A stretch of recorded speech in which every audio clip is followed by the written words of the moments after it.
Ladies and gentlemen, order in the court. Today's proceedings finds the people versus James McGill. Legal troubles got you down, inheritance coming up short, scammers getting the last laugh, drug lords still in your future. Well, where there's a will, there's a way, because he'll get your case dismissed, he'll fight for you, he'll get you the defense you deserve. But only if you say the words. Better Call Saul! Oh no, well. Oh no, I need legal representation. Whatever shall I do? Oh no, BlueDragonFive's gonna kill me and I need legal representation from that. Whatever shall I do? What do I say? Oh wait, I know. Better Call Saul. Better Call Saul. Better Call Saul. So without further ado, it's time to start judging Saul. Court is now in session. You will a tough one. I want to state something for the record, BlueDragonFive, just so we're clear here, okay? You do realize that this conversation is being recorded, right? We're two consenting parties recording this conversation right now? Yes. All right, I just want to be above board on all that. Just so in season 3, you're not going to backstab me at any point using like me messing up the intros against me. We're all consenting to being recorded right now. Well, you see, to get on my way here, I found a little note on my windshield that told me not to do anything. So I'm going to listen to that until next season. All right, but seriously, folks, what a season it has been on Better Call Saul. My God. Just as a quick thesis statement before we dive into it, I think this show has a pattern, much like I haven't watched Game of Thrones, but everything I've heard about Game of Thrones kind of seems like it has the same pattern of Episode 9 is the big one. Episode 9 is kind of like the big cataclysmic Ozymandias style, like all the shit hitting the fan episode of the season. And then Episode 10 is kind of a cool down, kind of leading you into next season. I felt very much the same way about Rico as I did about this episode. Good episode, good way to end the season. Kind of a little bit middle of the pack in terms of the quality in the season, which is not to say a bad episode, because I don't think there's been any misfires of an episode so far this season at all. But I don't know. I think suffice to say we can both agree Episode 9 is above and beyond probably the best episode of season 2, right? What do you mean Rico, Tiki? Episode 9 of last season was Pimento. Rico, I'm talking like I'm comparing Rico episode 10 of last season. Rico, what? No, Marco was episode 10 of last season. Marco, I'm sorry. The O's get me confused, all right? Darn you, Vince Gilligan. Can you blame me? It's like first Vince Gilligan does the O's, and now he's working anagrams into the titles. Then there was the 747 down over Albuquerque thing. Vince Gilligan's a sly devil. He is.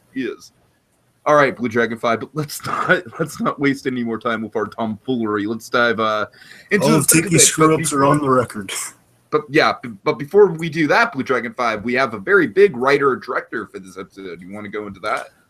Yes, an interesting pattern, just to note here. So our director this time around, as he tends to do for the last episodes of the seasons, almost consecutively, Vince Gilligan. Yeah. Our beloved showrunner. Let's see. So Vince Gilligan, he directed, and many times he has directed and written episodes. In this case, it is kind of similar. He wrote this one, but with a new writer on staff. However, it was Vince Gilligan along with Heather Marion writing. Okay. So for those who may not be aware, there's a few examples of Gilligan's kind of taking on both hats there, both Heisenberg hats, so to speak. He's directed and wrote the pilot, Full Measure, Face Off, Felina. Again, he loves the endings and the kind of beginning and the end. Vince Gilligan loves the bookend things in a way. He also wrote some of our favorites like Cats in the Bag, Bags in the River, and Cancer Man from the first season. The point is Gilligan always kind of knows how to really kind of cement the stuff and kind of fully round it out. It's kind of like a little personal touches. I helped start this. I'm going to help close the book on it for this. I mean, if anyone's a godfather of the Breaking Bad universe, it's Vince Gilligan himself. So I think it's very appropriate that he knows how to end a story for sure. And he does a really good job here. Oh, yeah. All right. So All right, so in the cold open, we have a little bit of a fake out. I just tell me, did you think when you were watching it, did you think that this was Chuck in the hospital bed at first? Honestly, no, because No. they have the kind of the filter on whenever they do flashback stuff. It's kind of that slightly Okay, bluish, dim feel. Like, it's not black and white, but it's closer because again, with black and white is reserved for another thing on this show. You know what my first thought was, actually? My first thought was, oh my god, is that Rebecca? I'll admit, I was thinking that for a moment, Mm-hmm. but then I no, kind of it's realized, wait, she's a little too old for Rebecca. right. So it's a very slow reveal. The nurse is obscuring Chuck, but Chuck's there, and then we see it's the mother who's dying. Yes, then it's Mama Jimmy, McGill. yeah, and then what's Jimmy concerned about? Well, let's see. So, well, Jimmy's concerned about getting some food. Mm. But yeah, with that also, that Chuck reveal is really good. This is a really, really well directed episode by Vince Gilligan. Really knows how to kind of do some great kind of symbolic shots. Oh yeah. You know, we see Jimmy alone again. It's kind of built to be kind of a fake out. So you weren't too off with that, Tiki. That's the intention. So it's be like, oh, then there's Chuck, and you know Jimmy's being told, you know, the father's on call with last rites, so we know someone's on their deathbed, and then the reveal that's Mama McGill.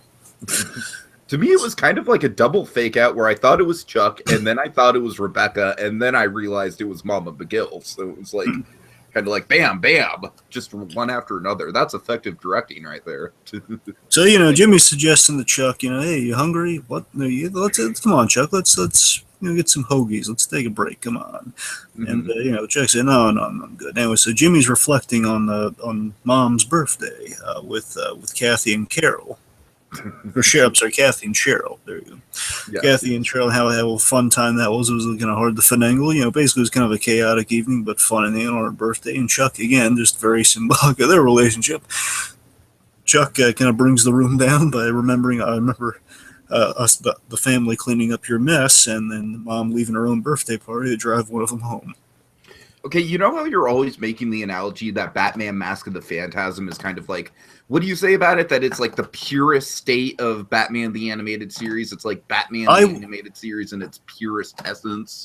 Again, I've always kind of used to bring that analogy too. It is kind of the blue meth of Batman the Animated Series. It's 99, 100% perfection. It really is. Well, what I'm saying, the analogy I want to make here is, I think this cold open here with Chuck and Jimmy is like the relationship, the brotherly dynamic that we've been getting throughout 2 seasons in a nutshell. It's like the essence of Chuck and Jimmy in this 2-minute little soliloquy, if you will. It's brilliant. This is absolutely one of the finest flashbacks we ever had on. It's in the top 10 for the Albuquerque verse flashbacks, absolutely. I don't think it quite tops the whole, the young Jimmy becoming a con man and that whole thing. I thought that was just one of the probably my favorite cold open of all Better Call Saul so far, maybe. I'm saying, oh no, it's up there. It's up there. I'm saying those two are probably lumped into the Breaking Bad episodes for their flashbacks specifically. That's what I mean, their flashbacks. Sure. Remember, there weren't too many flashbacks in Breaking Bad. It was more like kind of they were there, and though they were on, they were very potent. But I think this show has more flashbacks than Breaking Bad. A lot of the time, Breaking Bad, I think the good stylistic thing Breaking Bad did, where Better Call Saul, I feel, is replacing it with flashbacks in a way, which is good because it differentiates itself. But with Breaking Bad, they'd usually have scenes that would start in the middle of the action, and you'd be like, what the hell is going on? And it wasn't until later on in the episode where you realize how the cold open connects to. Yeah. My all-time favorite example of that would be Dead Freight with the tarantula in the jar. That just freaking floored me when I first saw it. But anyways, let's see. So again, just kind of embodying the kind of the brothers' conflict. You know, Jimmy's just kind of bringing something innocent. You know, says, well, hey, it's a really dour situation. Let's remember the good times. You know, it was chaotic, but Mom was there for us, right? You remember this? And Chuck's bringing up the same point, but through kind of the negative viewpoint of, yes, we're cleaning up your mess, and you said you ruined her birthday party. That's what I remember. So, a moment goes by and you feel bad. Again, I think definitely if you're going to feel very similar to this by the end of this episode. You feel Jimmy's doing something really nice, really genuine there, just trying to lighten the mood, just trying to reflect on something fondly, or Chuck's bringing it down. There's a moment goes by, and Jimmy goes for Jimmy goes for the food, and he figures, look, it's been 3 days. She might, what's a few more minutes? She might last another 3 days. He's figuring, we've been here night and day and tirelessly. We could use some food, we could use some rest. That's an honest thing. Anyone with an ailing family member, anyone in the oh so horrible situation of being, in a hospital waiting for results or anything. Waiting you tie yourself old, up. maybe. Well, that too, a bit more specific. Anyway, the point is, it's an honest thing. It's not Jimmy being selfish or anything. It's just, he wants a few minutes to get some food. I mean, he's probably starving to death. I think we need to take our mind off the negativity. Chuck says, look, Jimmy, if you want to get something to eat, fine, I'm going to stay here. So he's telling Chuck, I'll bring you back a sandwich. I'll bring you back a hoagie. Mm-hmm. And I also bring up the sandwich too, because Vince Gilligan throughout all the Vince Gilligan's favorite analogy, just when he directs or when he's on set, he feels like the guy just asking for a sandwich. Yes. Gilligan loves his sandwich gag. I just want to point that he loves the sandwich where he says, I'm just that guy eating the sandwich on the set. My favorite sandwiches in animation have to be like the gigantic ones that Scooby and Shaggy used to eat in Scooby. Yes. Are you? Yes, you know what I'm talking about. Yes, I know what you're talking about. We see, Tiki and I are lovers of good food animation. Oh yes, and that's just something. Look, let's not dedicate. How some 30 people are minutes food critics, we could be food animation critics. So let's not dedicate 30 minutes to being food animation snobs. Okay, No. But Legend of Sleepy Hollow, folks. That's all I'm saying. Disney Legend of Sleepy Hollow. And we're talking about the Mask of the Phantasm Blue Meth comparison there. I mean, Sleepy Hollow. That's just some of the finest food. Anyway, back on topic. Seriously. So Chuck stays. Jimmy leaves. It's very important. And Michael McKean, just oh my god, it's just fantastic acting in this whole episode for him. And I just have written down in my notes just McKean Emmy bid. I love we need like a wheel of Emmys. Oh, Elliot, is it Paul Rubens? No, it's Michael McKean. I really do need to have my grandpa make me a wheel. He made me the Bates Motel sign. He really came through on that. So I need to get him another project. Anyways. Make it like a magnet, so you get like magnet things. Oh, who we think deserves it. Anyway, the point is, McKean, oh my god, the way he breaks down the tears so naturally, so sadly. The minute his brother leaves, and that's just Chuck showing his weakness, just breaking down. And we know, again, Chuck's mental state and just kind of Chuck being on the precipice is a big thing this episode. Not only like him being on a breaking point, because Chuck goes through a lot of horrible things this episode. Oh, yeah. Let's just say here, Chuck's about to do something I would deem unforgivable. Okay. So Chuck, he breaks into tears here, and you feel very bad for him. And then again, you feel really bad for what's about to happen. So Mama McGill, she wakes up for a moment. She comes to, and the bear in mind, she's hooked up to a life support machine. The beep, beep, beep. A little heart monitor. Mm-hmm. So she's awakens, and it's always a potent thing when this happens, because a lot of times when this happens, it's usually a bad sign. Not a lot of time is left. She awakens, and Chuck's like on the edge of his seat. Mom, he's just saying. She's saying, Jimmy.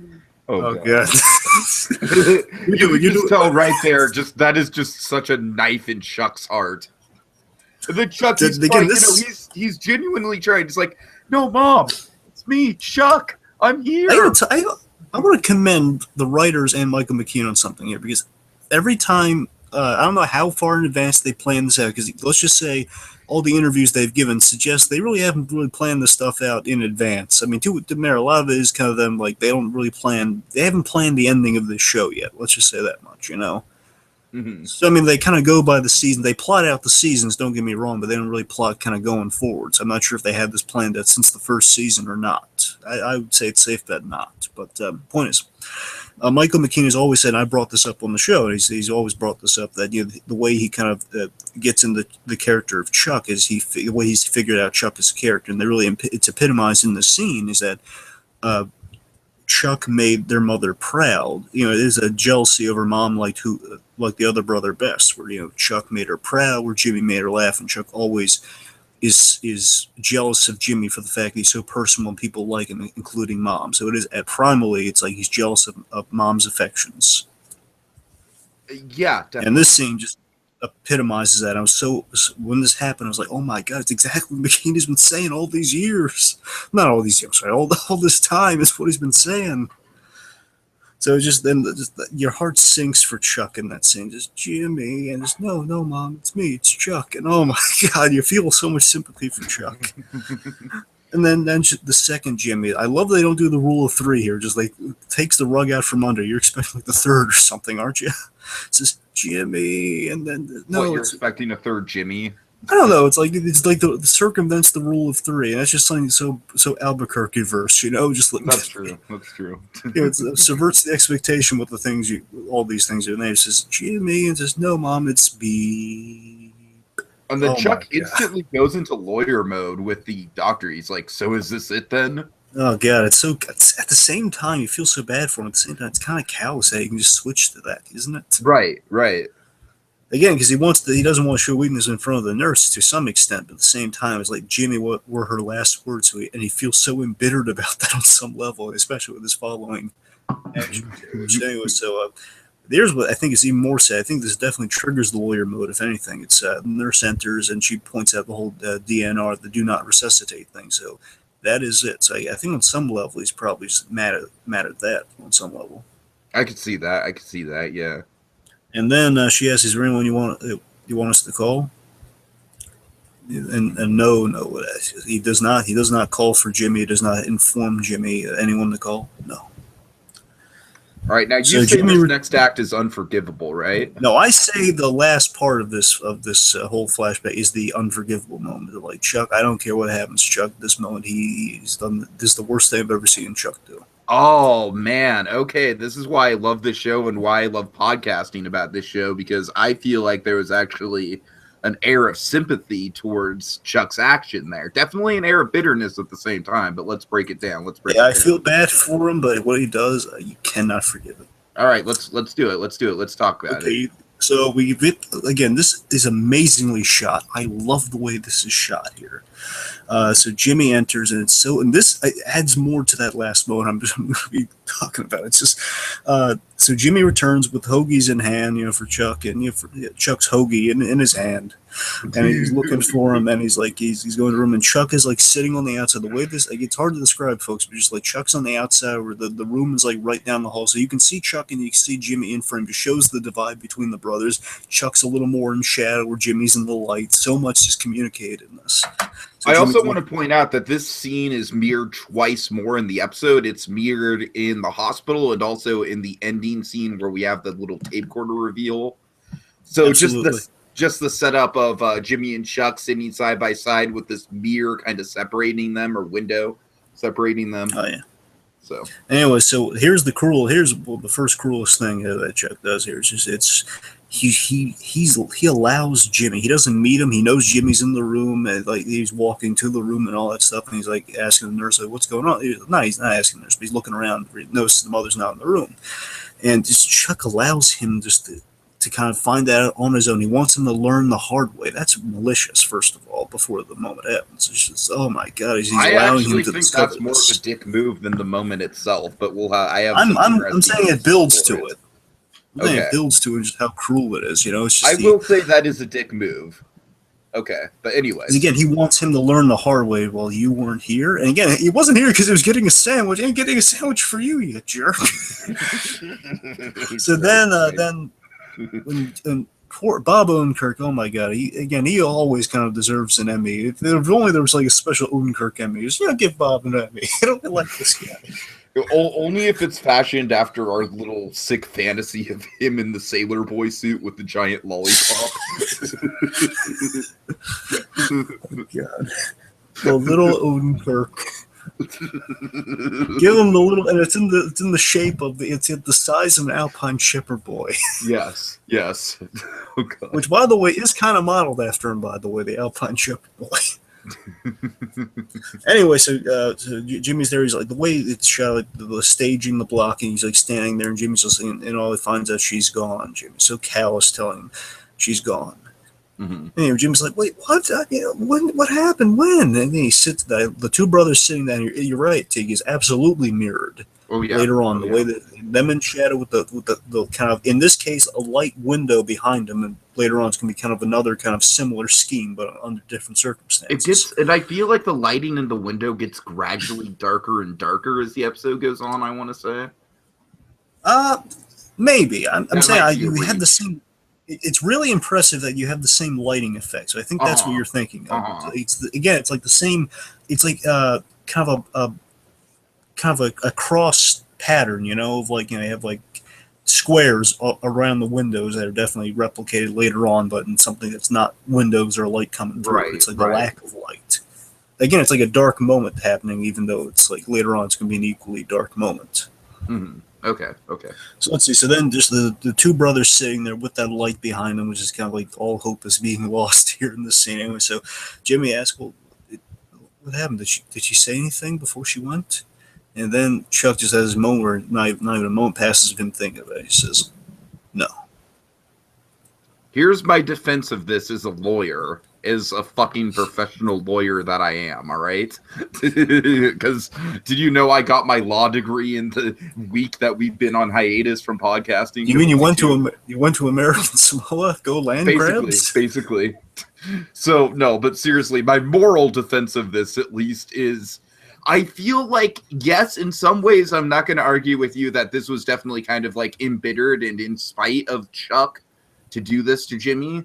However, I think there's a little part of Chuck that doesn't want Jimmy to kind of have to bear the guilt of not being there for his mother. I feel like that's definitely a factor we have to consider in kind of the whole this act is unforgivable. What do you think of that? The whole like sparing Jimmy from the guilt angle? Because I've heard several people bring it up. I would refute that because, again, he allows him to discover it on his own. He's not trying to spare him from any pain. I would say 100% Chuck is doing it just to kind of spite Jimmy. Like, he allows him to kind of learn it the hard way. He allows him to learn it the hard way. He allows him. He knows his brothers enters the room. He doesn't like kind of come get up from his seat in concern and say, Jimmy, listen, I need to tell you something. Mm-hmm. She's gone, and there's no moment focused on like him saying, did she have any last words? No moment of him saying no. It's like not out of concern. It's just out of no. It's very cold. He's just like no. Yeah, okay, I get you. I'm still going to say there's a little bit of moral ambiguity there, but that's cool. That's cool. I mean, look, that's fair, but and the way it plays, I just think just the action itself, again, it's so unforgivable just to kind of deny him the fact that, I see it less as sparing and pain of not being there. And again, I like that it's something he did purely for, again, not entirely for Chuck, but I mean, in large part, again, it was just trying to doing it's a very human action, which again is this whole sequence is so excellently paralleled in the ending of this episode, so excellently paralleled in so many ways. But point is, Jimmy did a very human thing, just getting something to eat. So everyone needs to do it. He's also offering to help Chuck in the same way, and just Chuck, Chuck not cutting him any slack for that in this moment. Like you weren't here, but at the same time, he's just so jealous of the fact that Mom still liked them best towards him, called for him. He's right next to her.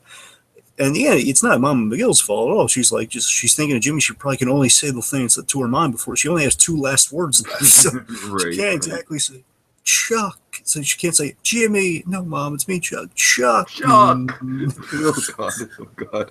But at the same time, it does kind of communicate which is the son she's thinking about last. I'm on my deathbed here. I need a laugh. Jimmy, where are you? My son, Jimmy. Right. I hear you. Please, Jimmy, regale me with your Chicago sunroof story one last time. One last time. That's what I'm saying.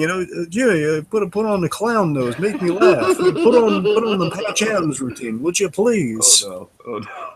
It's like none of that. Absolutely, she would call for Jimmy over Chuck. Chuck, I love you, but I don't need you to depress me in my last moments here. Come on. Oh, poor Chuck. And again, you feel all the sympathy in the world for Chuck, but at the same time, just again, he is doing that. Just last thing I'll say before we transition. Again, I view this as I make this a point because again, it is the worst thing. Chuck is, I'm not worse than that. It's like it's a terrible idea. It shouldn't belong in the show. It's just no. It's like the worst, cruelest thing Chuck has ever done. Just saying no. She was thinking about you were the last thought she had in this world. I'm not going to let you have that moment. I'm not going to let you have that solace of like Mom was still thinking of me towards the end. My mom loved me. I'm not going to let you think that you weren't here, and I want you to just think about that last moment you and I had, where I remind you how much of a burden you were onto her. I want you to remember that. Don't remember the fact that she loved you. Remember that you were a burden to her. That's what I'm getting from that. That's what I'm getting. Like, no, she didn't have any last words. She wasn't thinking of you, Jimmy. Okay.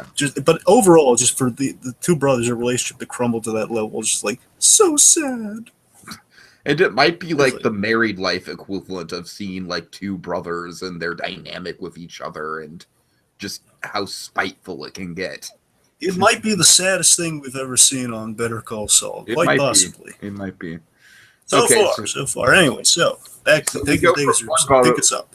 We go from one brother being completely cold and uncaring to Jimmy in this predicament, like not really wasting a moment's breath. He kind of like instantly, after hesitating for like maybe a moment or two, he bursts right into the coffee shop where we had our cliffhanger from episode 9 of Chuck falling down and busting his head. He bursts in. He orders Lance, our beloved receptionist, to call 911. Not our receptionist, our cashier, whatever you want to call that. Well, he's our copy shop guy. He's a copy boy. I like how he's shutting all the lights off and kind of shooing away the customers. Like, come back tomorrow. It'll be half price. Yep, he cushions the head with a bubble wrap, and Chuck has this huge gash on his head, and Jimmy's reassuring Chuck. Chuck, come on, you're gonna be okay. But Chuck's completely out of it. He's looking. He's probably processing a few things too. Like, Jimmy's here. Exactly. But at the same time, though, again, I love they play it so scary and so realistic. Of like, Chuck, Michael McKean's playing it so dazed. Of like, he did suffer a really massive. He suffered very, very painful head trauma right there. About a year ago, my grandma actually cracked her head open on a lava rock, and yeah, it was very much kind of like in the same style of like, oh shit, just like everything kind of goes in slow motion for the people even dealing with the situation, let alone the people that the person that actually suffered the injury. I don't want to. This might be a bad thing. So I got to tell you though, if you're gonna crack your head on something, how cool is it to have cracked your head on a lava rock? Well, she came out okay, luckily enough. I know, that's what I'm saying. I mean, thank God. I'm just saying at the same time, though. I will admit, lava rock is a cool thing to crack your head open on. And survive, importantly. And survive. Yes. Otherwise, not so cool. Oh, God.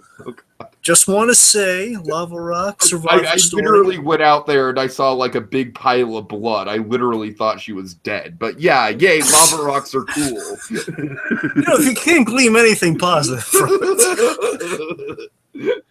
I'm just giving you a hard time. Anyway. Okay, the point is, that Chuck endured something again. There was such a shocking ending. Had we had no promo, we would have assumed Chuck instantly dead. Oh, totally. But also, I want to point out that again, that was a big deciding moment for Jimmy to run in there. Again, Jimmy McGill would definitely run in there without hesitation. Like, it's the right thing to do. It's his brother. At the very least, he can't turn his back on his own blood. But Saul Goodman would absolutely leave him there to die. I think this whole episode, it's 100% Jimmy McGill. I don't think Saul Goodman rears his ugly head at all. Absolutely. Episode. But I'm just saying, if we know Saul Goodman for a fact would keep his hands clean, he would turn the other way. He'd drive the Cadillac out of there and call Huel. Oh God.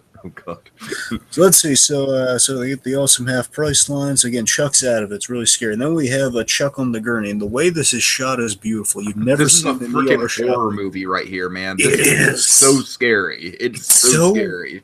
It's so well shot. It's presented in a way we've never seen before. The upside down frame. Have you ever seen an ER scene like that? Well, like not just specifically the show. I don't watch it anyway. But not off the top of my head, I haven't. Like an operating room scene where you have someone being wheeled upside down. How cool looking is that? How creepy is that? If I remember from the podcast, I think Skip McDonald, like Vince Gilligan, was really excited to see what kind of crazy cuts and edits Skip McDonald would make to this scene. But instead, all he did was literally turn the image upside down and just let it play as one take. And also, you got to give Skip McDonald credit for that because he's the master of the montage. But when you can do a one-take scene like that and only make one little tweak, it's just as effective. Want me to blow your mind with a little factoid? Sure. So another thing with the framing of the sequence, with it being upside down, is they're all the actors. They're no voice dubbing or anything. But with it being turned upside down, you do kind of sacrifice seeing everyone in full frame and not seeing the heads and everything. And there was a Breaking Bad cameo in this scene. Oh no, was there really? Do you know who it was? Oh God, who? So they might be saving this person for down the line, but it was going to be Marie. Oh no, and freaking she said she wanted to be here too. She said that's the thing. So she breaking in Better Call Saul. Oh man, I believe she was. I want to say she was on the set, and they filmed something, but then they realized they want to wait. No, they decided I think they were going to put her in there in some capacity. Then they realized they were going to do the upside down thing, or they realized the way they were going to shoot it. The actors' heads would be cut off, so they figured it'd be a waste of her. But they do want to bring her back in the future, though. Okay. So I'm saying like they're going to reinvent the way of stuff going on. We'll see. But again, they could have put her. I'm surprised they didn't just keep her in anyway, just saying, "Hey, folks, if you look really good, one and all purple, that's Marie." right. Just have like a hazy flash of like Chuck looking up and seeing like a purple blurry person. Yeah, but I thought it was so clever though. The idea, yeah, she would be in the hospital. She was a nurse. I forgot all about that. Yeah. And Chuck's like, Kilgrave. God. Okay, anyway, so again, we have this really creepy real world upside down frame. Again, I say real world because they play this operating room so realistically. They're all calm. They're not like saying he's dying. You told me you had like issues with medical scenes like this, right? So were you just on the edge of your seat? Yeah. Well, it's just again, it wasn't as. I'm saying when they list off real procedures and stuff. I mean, that's saying always kind of puts me on edge, when they go really real world with it, which I'm definitely on. It was on the edge of my seat. It was like, oh God, seeing Chuck's reaction, I could definitely empathize with Chuck, like being terrified. Yeah, so he's freaking out. Like, I couldn't imagine being in Chuck's position. I could not imagine, like, oh my God, I'd want to die. So basically he's begging for the lights to be turned off. They're just basically ignoring him. And again, they kind of have to an extent, because again, they do have to check for these sort of things. He suffered a head injury. Head injuries are very pressing, but again, I love and they mentioned this in the Insider podcast, which, by the way, speaking of the Insider, the Better Call Saul Insider podcast, people should check out. We should also mention the Movie Machine podcast with Jacob Gulliver and company.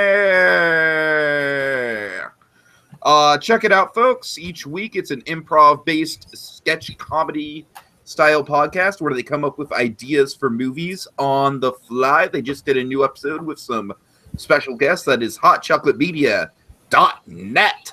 Not .com, because .com will let you fall to the floor. .net will catch you safely and make you watch some really cool stuff and listen to it too. Yes, and also .com is the webpage of Kyle Decker's evil twin brother, Tim Decker, and you don't want to give Tim Decker money. Yeah. Anyway. Okay, let's see. So, but again, it's like this upside down framing is really, really cool, really intense. It looks like Chuck's just going to hang him from the ceiling. But anyway, I love this a little bit. So, like, Chuck just seems like on edge because as he's being wheeled up there, by the way, before it connects to the next thing we're about to bring up with all the little things that are happening to him. I love that the last thing we see Chuck's POV as he's being wheeled in there. We see the ceiling shots, and we have that last intense light, like he's being radiated. There's that last light you hear, like is this thing? Because at first I thought for a moment when he's being wheeled in there, oh my God, what if he's cured by the hit on the head somehow? That was something people were speculating about. Yeah. I'm glad they didn't go that route. I think that would have been like way too like Spider-Man 3 for my own good. Yeah, well, at least it's not like I don't know if I can walk. I don't know if I can walk or all anymore. It's like Kim walks in and he's just like, I know that face. Oh God. Jimmy, I've been such a bad brother. Will you please go to a ball game with me? Come on, Jimmy. You know what I want to do right now, Jimmy? All I want to do is eat some pie. I have a feeling that if I ate pie right now, I would just really like it. And as revenge, Jimmy gets one of the stunt pies. Oh man. Okay. Hey, Chuck, how about a nice peach cobbler? Oh God. See, in this little bakery, they make it in a very specific way, so it looks like it's been saddened, but don't ignore that. It's fine. I really do love James Franco in Spider-Man 3. He's one of like the guilty pleasure elements of that movie for me. Anyways, so let's see. So So yeah, you're right. I love that they really sell the intensity of each little light that's being shined on. Though when it gets like in the eye, you hear like the it's like it's burning him when it's going in his eye. He's begging for the lights to go off. He's in tremendous pain. Again, I love they really sell us. They really put us similarly like last season. We really are in Chuck's head when he's being subjected to the electromagnetism. We can feel the pain. We can see it on him. He's acting so well in this episode. And then they mention EKG. He says, no EKG, and then he's pleading and he's saying, please, you don't understand. I have a hypersensitivity to electricity. Mm-hmm. This is not the way to treat me. And it basically says, you have no right. I am not giving you consent. And they says, we have to also get a CAT scan. No CAT scan. The minute they said CAT scan, like, oh my god, his eyes just bug out of his skull when they mentioned the CAT scan. And again, I love this. This whole scene is Chuck's comeuppance for the season. Everything that Chuck's done is he's getting it's the show but getting at revenge. The same time, it makes you feel bad for the guy. It really does. You can't completely hate Chuck for the stuff he's done because again, he's had a point on many of those. At the same time, though, he do want some revenge, and here you get it. But it's like they went too far with that. Oh no, Chuck! Right. It's very sad. I mean, again, I'm feeling for him in this scene. I'm feeling for him before too. Your mother's last words aren't for you. And the same time, here he's again. You don't want him to catch Jimmy, but at the same time, you didn't want this to happen to him. Well, I kind of feel like we, the audience, are definitely in Jimmy's same position where. Seeing him kind of get humiliated in court, yeah, it was sad, but he kind of had it coming. Absolutely. This is like a whole nother level where Jimmy and we, the audience, did not expect it to elevate to this point, and we're just kind of like shell-shocked by the whole thing. And again, the way they intensify it so well. Last thing we'll say because we're going on about, but they intensify it so well. It feels so sad. You see Michael McKean again; he's acting so fantastically this episode. In this scene, he's like crying, and he has like putting the thing in his nose, and it's like, please stop. It's like, but again, it's Chuck's comeuppance, and it's really horrendous. Yeah. So then we just cut to really all that intensity, all that light, and all that horribleness going on there. And again, they're asking for, can you listen, Chuck? I need you to squeeze my hand, all that stuff. God. They're all real world operates. It's so realistic. When someone tells you to squeeze their hand in a hospital, pain is about to come. Oh yeah, but again, they play it so real world. Like they're all calm. They're all just telling him, Chuck, listen, you can't fight me on this. You have to do this. And he's upside down. It's like Chuck's world is literally turned upside down. I know, a little on the nose, but it's what's happening. So then we just cut to like a really kind of quiet scene of this Chuck explaining to Dr. Cruz from last season. Remember Dr. Cruz, our lady doctor, who's working on Chuck. We just cut to this really quiet scene of just Jimmy again. I love the reflection shots we had from last season of Jimmy in the same kind of hospital room, and like he's looking upon the window. It's looking back at him with Chuck in there, just like explaining to her, saying, no, you don't hear it, but it's just waving his arms. No, please, you can't. And anyway, so the doctor comes out, and again, same doctor from before, Dr. Cruz. She says that we need to do more. We need to do tests on that with electrical equipment, which we know he's not crazy about.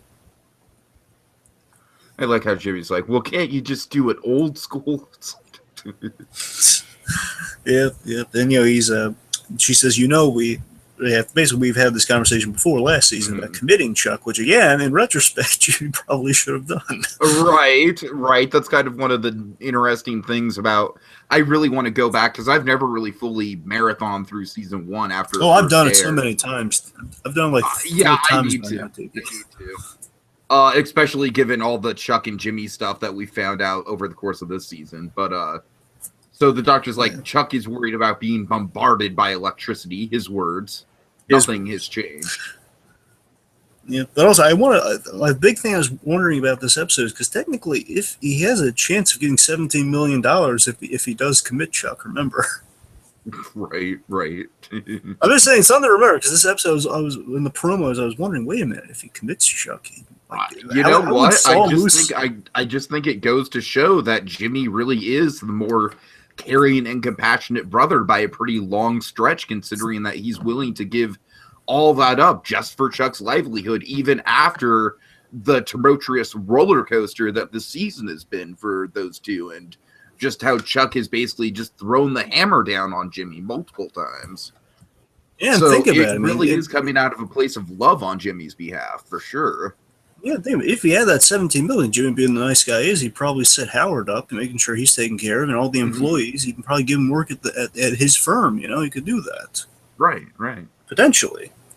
I'm sure he'd take care of his mailroom guys, and they want to be willing for a job. He'd make sure they're taken care of with the 17 million. So yeah, he'd do some good stuff with it potentially. But again, it could turn him into instant Saul Goodman. It was on the edge of my seat, wondering, of course, yeah. Is Saul Goodman going to lose $17 million? But anyway, so that did not happen. But again, you're right. Jimmy sticks to his guns. He's a good brother. He refuses instantly. He says to commit them.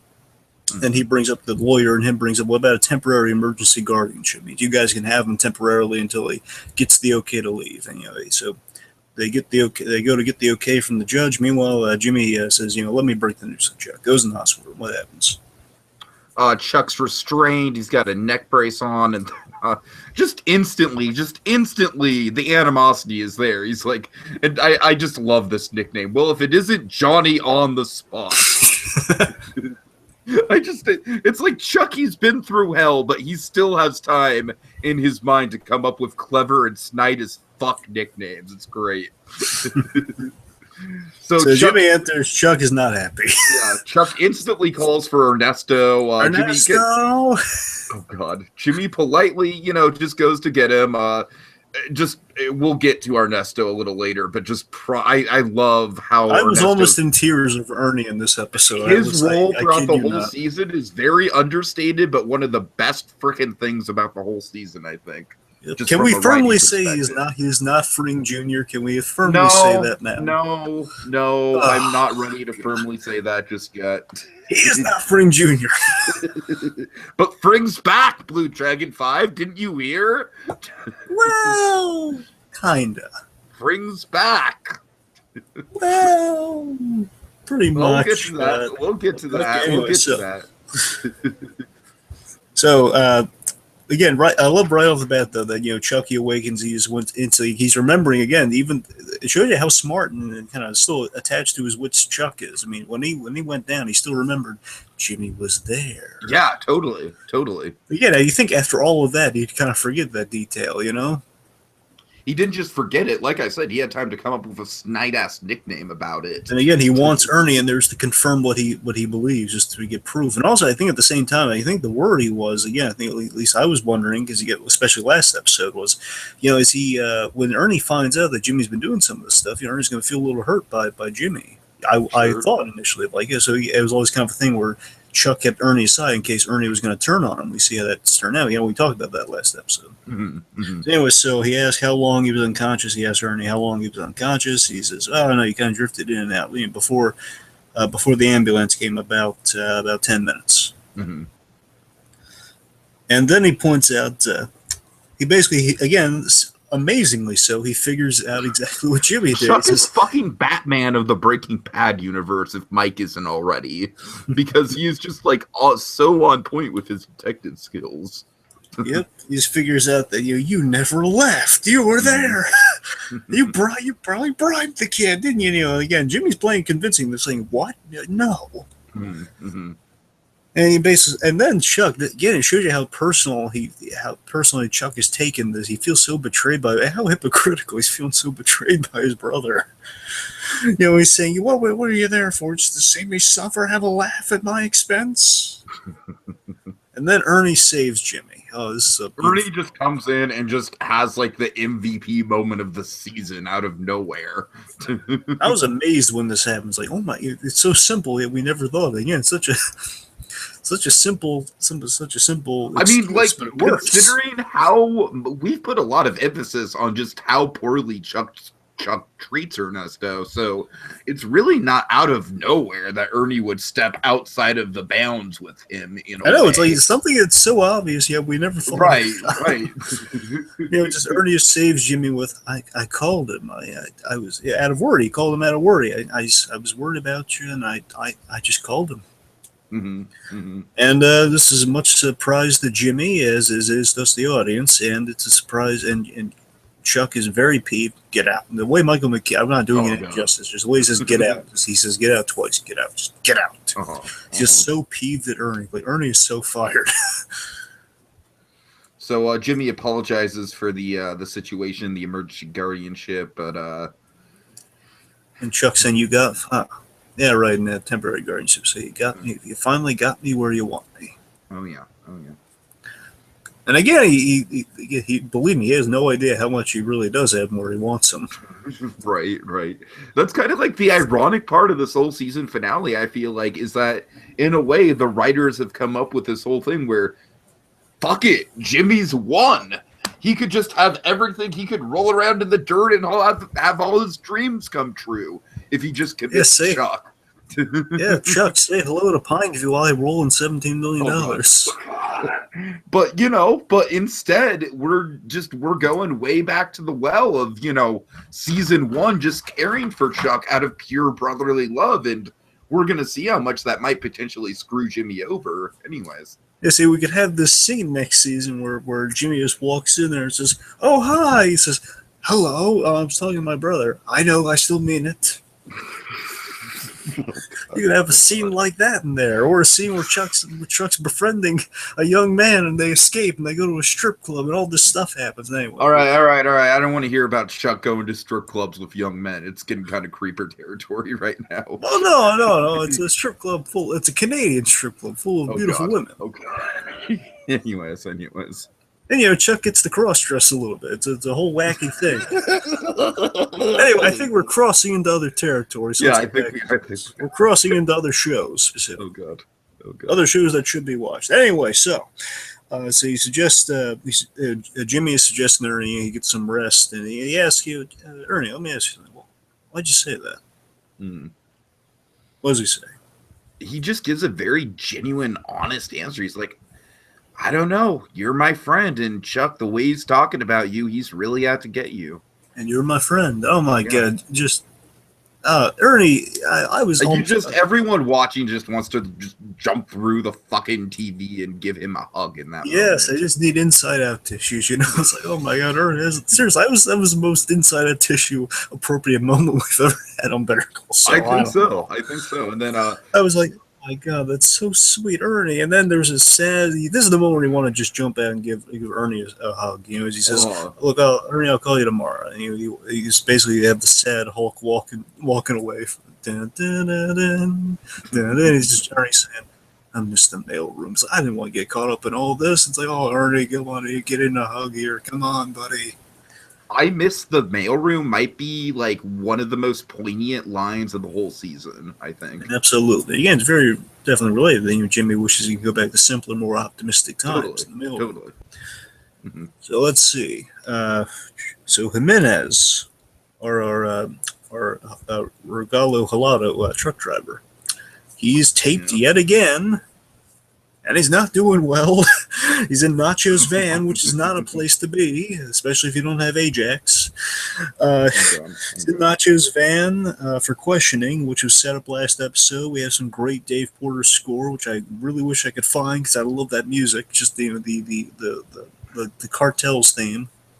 We have Mike observing, and again, we love the effervescent, the wonderful, the fantastic, the macrolide, Jonathan Banks. We love Mike specifically. We love him so much. We gotta commemorate that in some form, like we're seeing right now, folks. Hopefully, assuming the screen is locked on this image. Is it? Is it? I'm asking you. I'm pretty sure it is. Yeah, it is. It is. Okay. You faked me out there for a sec. I had to double check. We adore. All right, so folks, we didn't have a chance to do it last episode, so we will go ahead and do it right now. So for last episode, which was the best episode of the season. Oh God, I'm clicking on the Hangout when I should be clicking on Paint. My bad. Anyway, let me vamp this, hype up some love for Mike. This is looking back with some love.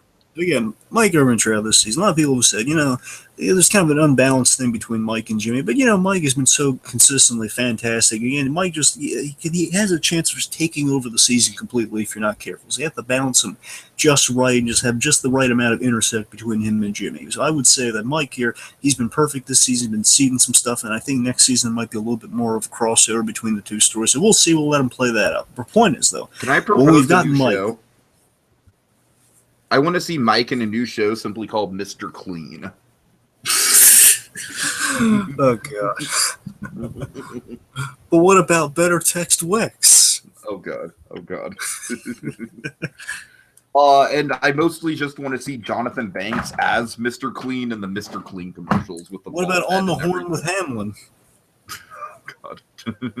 I just want to see Howard Hamlin have a tea time show. Anyways, so Okay, but seriously, Mike Ehrmantraut, he was fantastic this season. And whenever he was with Kaylee Ehrmantraut, there was that fantastic spine-tingling moment where the cousins were threatening him and Kaylee and all, threatening Kaylee specifically. That was just, you're on the edge of your seat and he hugs Kaylee and he's like, oh my god, we love this man so much. We have to put it down. Put it down visually to be seen. We love this man this much. Every episode, every little heart there. Love, love, love, love, love. Love 5 more times. Love him. all right. Every episode chock full of good old Jonathan Banks, good old clean fun. And love. Tons of love. Oh yeah. Okay, what's next? So yeah, Jonathan Banks love fest aside, he can give him a chair made out of melted down Emmys. Just give him a chair. And a crossword bells just to do while he's just sitting there. And also have Frank come by. Just have Frank come by, give him some coffee. So let's see. We had a free breakfast. Yeah, I think he's deserved the free breakfast. So Mike observes Jimenez being transported in the van, and Mike drives off. He's plotting some stuff. We're going to see where that's going to go later on. Point is, he knows Jimenez is in Nacho's possession, which is not good because Nacho's going to have to do some horrible stuff to him, as we learned from episode 2 of Breaking Better Call Saul last year. So Chuck tells Dr. Cruz back in the hospital room about the Hippocratic Oath. He's saying, it's like giving penicillin to someone who's allergic to it. And he says, Chuck, I appreciate the reference. That's not exactly the same. I don't view it that way. Then he breaks the news to him he needs a CAT scan, which is Chuck's absolute worst nightmare, which we get to bear witness to in this next scene. Yep. Seriously, the way they shoot this, we've seen this a few times with Walter White, but now we get to see the horrific horror movie version of it. And in Walter White's case, it wasn't pleasant, but here it's just like, oh god, no. So just the POV, the CAT scan POV, and it's Chuck. It literally is Chuck's worst nightmare, being inescapably bombarded by electromagnetism. Little space, and the way they shoot it, they do kind of a thing with the overlay, kind of Chuck's various reactions on his face. Looks like he has eyes all over his closed eyes. It's really creepy. Just point is just it's overwhelming Chuck to a point. Again, I love this mystery that's kind of set up here. Chuck is so bombarded by, he eventually blacks out. It looks like the way they shoot it goes completely dark and black. We're like, oh my god, Chuck had a breakdown. Mm-hmm. So you're wondering what Chuck's mental state's going to be after that. So again, he could be so psyched out by it, it might be cured for all we know. Oh my god, could it be finally just kind of driven off the deep end? Could anything else bad happen to Chuck? We're going to find out. Or vice versa. So Kim arrives with Jimmy in the waiting room. That's been more than 10 minutes than it's supposed to take for the CAT scan. He's like, maybe they had to start over. Oh, right, 20 times? Now, I can totally relate to this. We've all been here where we're waiting in the hospital or or whatever. We're waiting for someone to get out of an important meeting or whatever, and you're just the anxiety, Yep. Kim's reassuring Jimmy as she does, and I love this though. It's Kim West. This is the feel good moment here, folks. Whenever you're feeling down, if you could just have Kim Wexler come up behind you and say, "Hey, Jimmy, you did the right thing. Hey, you did the right thing." And as he's watching Diagnosis Murder, by the way. Oh yeah. I love Kim's coming to Jimmy's side. I like how Diagnosis Murder is a programming choice in the hospital. Oh my god! It's right. Brilliant. Right. No, but seriously, I just want to say one more time. Again, I love that.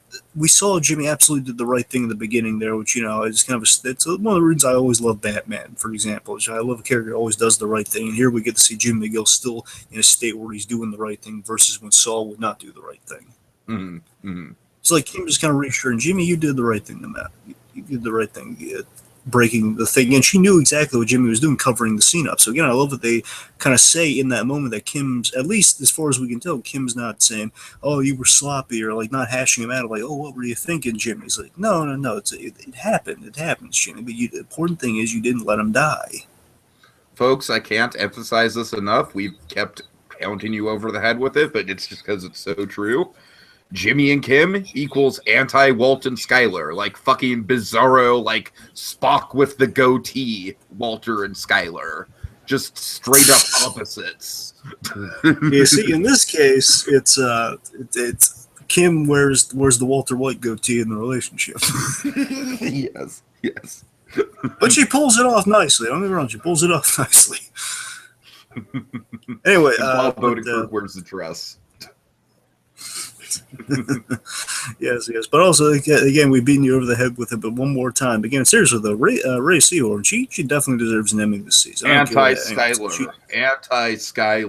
Just literally melt down and sanitize all of Anna Gunn's Emmys to make new Emmys. Recycle them and sanitize them even after they're redone. Just completely, I'm saying, like, you boil them until they're silver, and then you remake them. Oh my god. Anyway. So yeah, just Rhea Seahorn, she did an excellent job this season. She doesn't really have a whole lot to do this episode, but just give her some pointers. Neither does Howard, and I think that's okay because this episode really is just kind of a Jimmy and Chuck kind of centric episode. So I think her and Howard had plenty of time to shine this episode or this season. So. Certainly.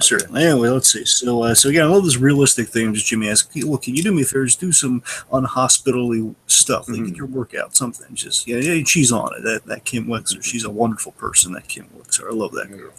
So, commercial comes on as Jimmy's about to get an update on what's going on here, and it's the commercial, the big commercial. It's been hyped up since Fifi. Saul's equivalent to Abbey Road, you might say. Quite possibly. So we see, I love this though, they're all dolly shots. He loves the dolly shot. He knows it's simple, he knows what to do. You get all dolly shots of triumphant American clients with Jimmy narrating. And we see a farmer who I wonder if that's a deleted scene we never saw, or if that's just Could it be Farmer from Bates Motel? No, it's not Farmer. We see a farmer, we see a farmer, we see Mrs. Strauss. Mm-hmm. And we see Fudge, and basically I love this though. We see the guilt on Jimmy over what he's concocting his scheme that kind of put Chuck in the hospital here. He's just it's compounding on with the statement here. When you need someone to count on, and they all say the winning line. Oh God! Give me Jimmy. Give me Jimmy. I love how Fudge delivers that. Give me Jimmy. And I love Mrs. Strauss's line here. Oh, I love that. I hope they keep bringing her back. Just because Moxie. And they brought this entire, by the way, one of the writers, I don't know if it's Michelle McLaren or if it's Jennifer Hudson. I cannot remember who it is specifically, but it could be neither of them. I'm just saying there was a woman on the commentary who said they loved the term Moxie. Mm-hmm. So that's why they made her. I think it's why they wrote that line in there for her. Because Moxie is in such short supply these days. Then we see James McGill, a lawyer you can trust. Very interesting, considering it's so great because this has all the production values of the infamous Better Call Saul commercial, but of course the message is almost inherently opposite of the Better Call Saul's commercials. Oh yeah, but also give that awesome flag shot, and importantly, first of all, the slogan is awesome. It's give me Jimmy. Oh, I think every time we get a new slogan, it's awesome. Like Need a Will, Call McGill was awesome, and now Give Me Jimmy's even better. And all these slogans are the eventual build up to when we finally hear the words Better Call Saul muttered in the show. But I gotta tell you though, what I like is that. I love you can see a decline in the production value. So this one is actually really, again, he's going out of his way to make an excellent commercial with these shots and everything. Don't get me wrong, I mean, the dolly shots are just repetitive, but it's fine. They still look real. They're really awesome shots. And again, they're done on location, all real stuff. The commercials initially were so impressive, where the point they're so cheesy down the line. Right. I hear you. I love that just there was showing kind of the Jimmy at his best in the past here, where as Saul, don't get me wrong, it's crafty and it's so representative of their lore styles. Jimmy will go out of his way. It's very symbolic of the characters. Jimmy will go out of his way. He'll go limb over limb for a client, and he'll do the most ridiculous, awesome. Don't get me wrong. I mean, he'll come with a whole pie spiel for you to get the job done. And Saul, he'll do the same thing, but he'll be more crafty, more underhand, a little more in the criminal element with the stuff there. It shows you it's like the production value is very reflective of the current lawyer you're dealing with. I would say this is like Stanley Kubrick, Jimmy McGill, and then Saul Goodman, Better Call Saul, is like Michael Bay. I would say it's accurate, yeah. All right. So let's see. So again, after the awesome flag chat and the whole, give me Jimmy McGill. Give me Jimmy. Kim likes it. Again, I don't know. I gotta tell you, I don't know how sappy Kim Lexer makes me, but the way she just says, "Hey Jimmy, you made a good commercial." Oh my God, put that on a coffee mug or something. Like that was like the best message you could ever. That was like put it on a gift on like a little sympathy card or something. Hey Jimmy, you made a good commercial. That's almost as adorable as my favorite moment from Pee-wee's Big Holiday, which is, oh, look at you, Pee-wee, you're as cute as a peanut. Now, all we need is a sequence of just like, Jimmy longing for a good relationship with his brother, where we see a dream sequence where he opens a suit and it's like a multicolored suit that he gives Chuck, and they're both in kind of their multicolored silk suits and just randomly speaking Spanish. Oh, it's Jimmy, it's perfecto. Fireworks going off in the background, the two of them hopping around, eating birthday cake. Oh, man. That sounds exactly like something that would be on Mr. Show, by the way. Anyways. And David Cross comes in riding a giant piñata. Sorry, wrong show. Okay, anyway, so back to the episode. So again, Kim Lester said the most supportive thing ever. Says, Jimmy, you made a really good commercial. It's like, oh my, it sounds so Norma Bates-esque, and just sound like the most positive, uplifting thing you could ever hear, Okay, let's just see. So Kim likes it. Jimmy turns off his phone. I love that little bit there. Did you catch this, Tiki? When Jimmy turned off his phone there, it's like he knows that there's going to be an influx of clients, but he on some level, he feels he doesn't deserve it. I did catch that, yeah. It's like, I no one can trust me. I put my brother in the hospital. I feel again, I love how sympathetic Jimmy is versus Saul in this episode. It shows so well. So anyways, then he gets news from Dr. Cruz. What's the news from the doc? Physically, Chuck's okay. His head's fine, but on EKG was normal, so everything looks fine. But he had a panic attack, and so there was a complication, and he's essentially kind of just zoned out and almost in a coma-like state.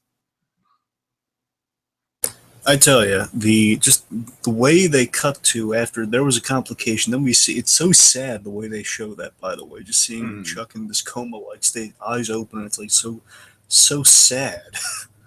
So sad. Exactly. Seriously, didn't you feel that way when you see Chuck? Oh my God, he broke his mind. It's like he's putting these. What they reveal is that it's a self-induced catatonia. And again, I love this. This is a great callback, by the way. Something that Jimmy says a lot, and I love I think it was at the hospital too, if I'm not mistaken. This is him saying, "We, always with the we. It's you fried his brain with that machine of yours." His love is always with the we. I love always with the we coming from Jimmy. It's funny. Yeah. But yeah, also I love this too. All four people are in the room from last season. The same four people who were in the room last season are in the room here. Where it's Jimmy, Kim, Dr. Cruz, and Chuck in the hospital. But I love it so great. I mean, that's some actual symmetry for you, Lucas. That's some actual symmetry. So Jimmy's like, he's like, speaking of symmetry, he's like, so fine, I'm gonna wait right here then. Then he pulls up a chair. He's very, very, steadfastly like, I'm gonna be right next to Chuck when he wakes up. Now they figure it's a matter of time before he comes out of it, by the way. That's why he's waiting there. Sure.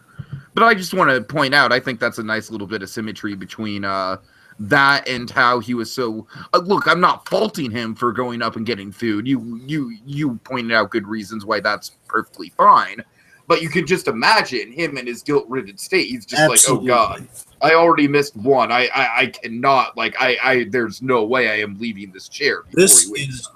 such a well-constructed episode. This is one of the most well-constructed episodes of this season. It really is. because they have all those elements there of seeing that hospital scene, the fact that there's this whole episode has got the whole, at least the first, and I guess maybe second majority of the second act is set in the hospital. If not entirely the second, I don't know. It's mainly set in the hospital, this episode.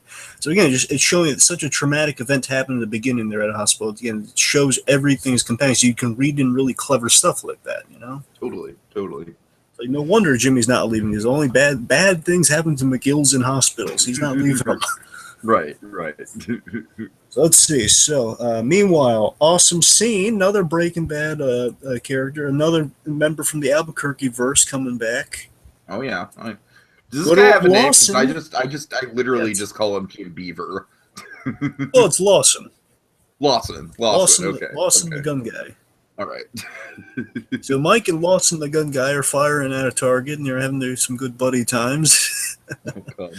Look at here's the other dream sequence we have in the episode. We have Jonathan Banks opening a giant box with the gun in it, and it's Jim Beaver in Spanish saying,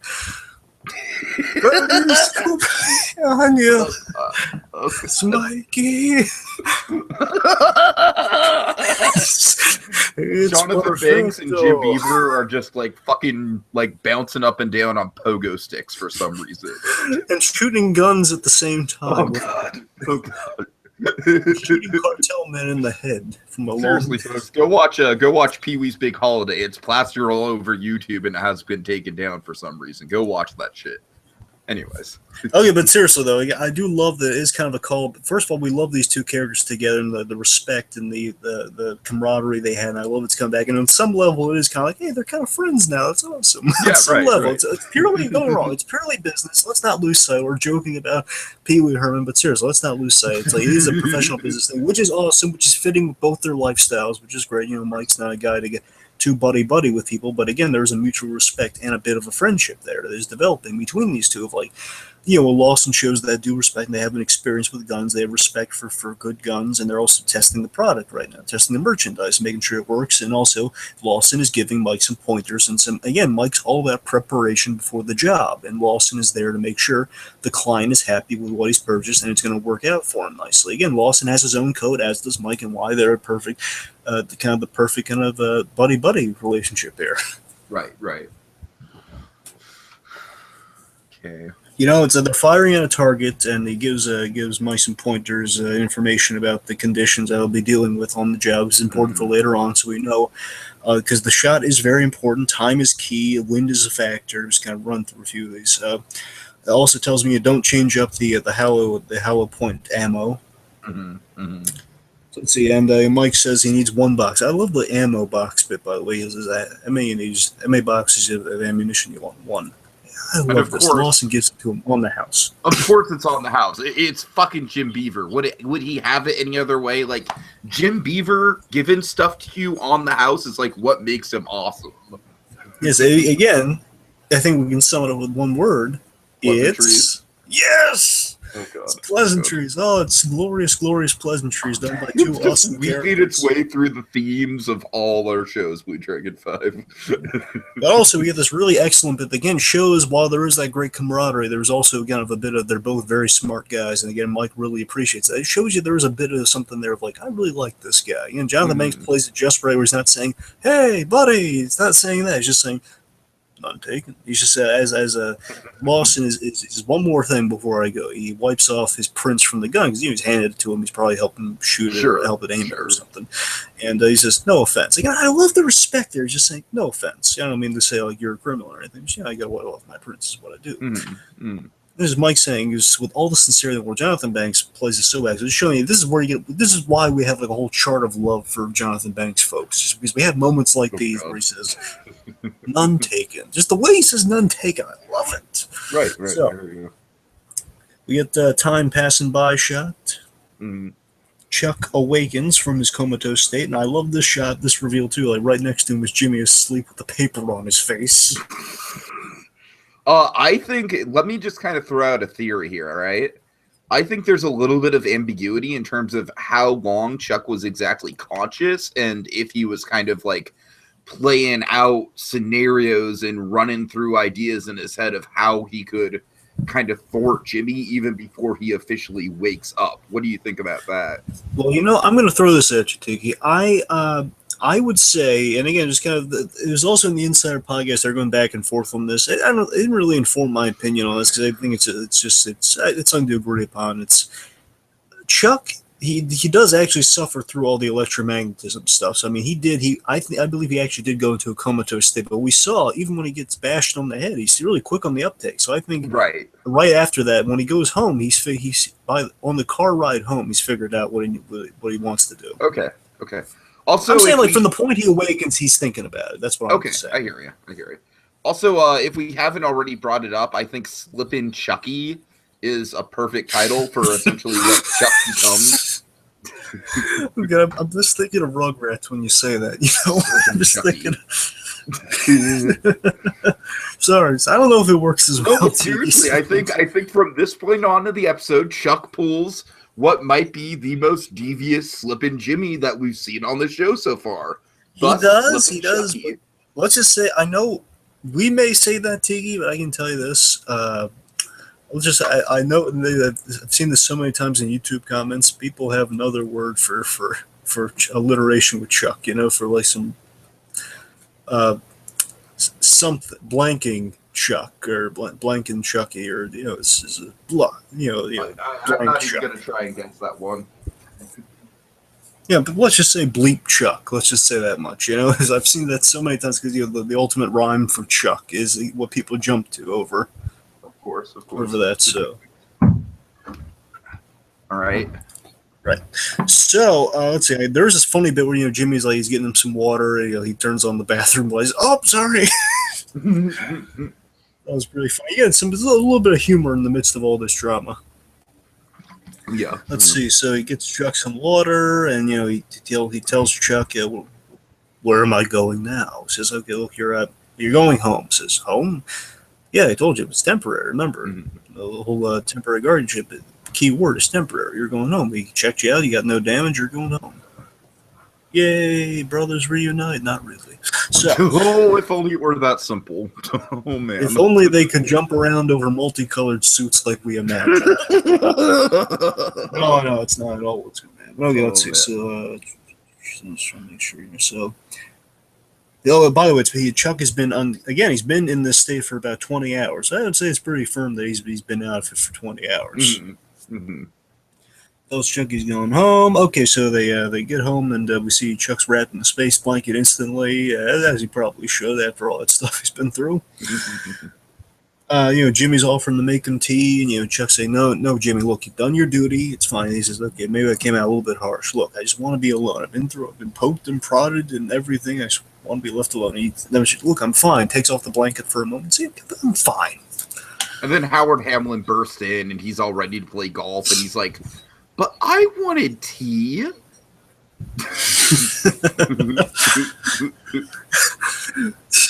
I'm sorry. I thought someone said tea time.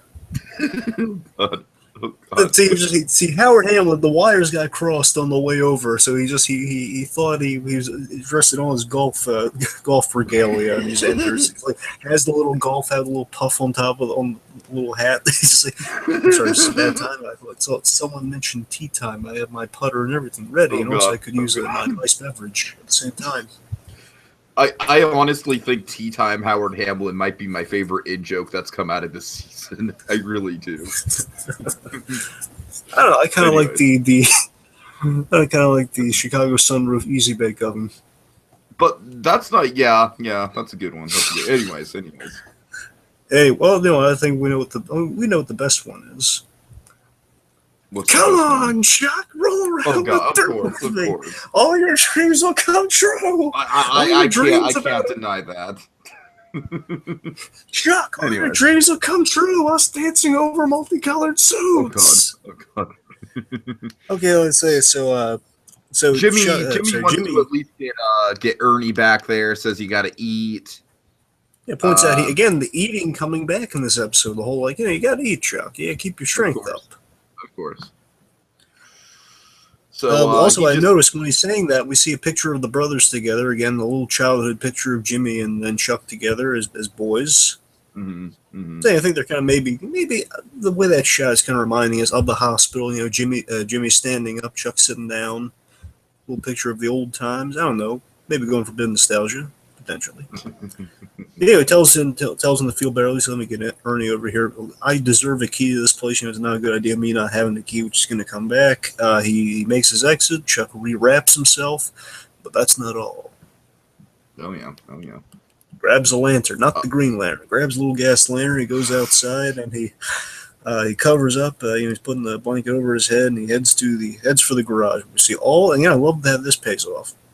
Mm-hmm. All the items we saw in the Rebecca episode are there, but they're unplugged. Oh yeah. Because again, now, Chuck has all the intention in the world. Chuck was going to drop this lantern in the garage because I kind of was. No, I didn't think that. Either that, or I was worried that he might like intentionally cause a fire or something like that. I don't know. It's like there's a big emphasis on him like trying to hang the lantern and struggling to hang the lantern. Anyways. Anyway, so he's grabbing some tongs and he's grabbing something in there. So again, of all it's such a clever idea though. Again, we have seen all these items, and he ever since the first season, he's intended on getting better. So he's just showing you he's just ready and willing to get better on some level, but he's just taking his good old time. I would essentially say this is Chuck's Lily of the Valley moment right here. I'm not sure if that's the best comparison. I think it's not. It's not exactly that well laid a betrayal. You know, it's not like kind of like so secret. It's like it's. Wait a minute. I don't know. I think you're on. I think you're right. The reason I say Lily of the Valley is just in the way that the reveal itself is constructed, where we get kind of like an ominous shot of him pondering over something and then going to pick up something, and then not till the very end of the season do we realize what it is, and it's supposed to be like a big betrayal sort of thing. So not so much the deed itself, but more kind of like the way the actual reveal is constructed. You know what? Yeah, I'm sorry. Yeah, you're right on that. That's a good comparison. I'm sorry. I mean, be harsh on you on that. You were right. Don't worry about it. I still love you.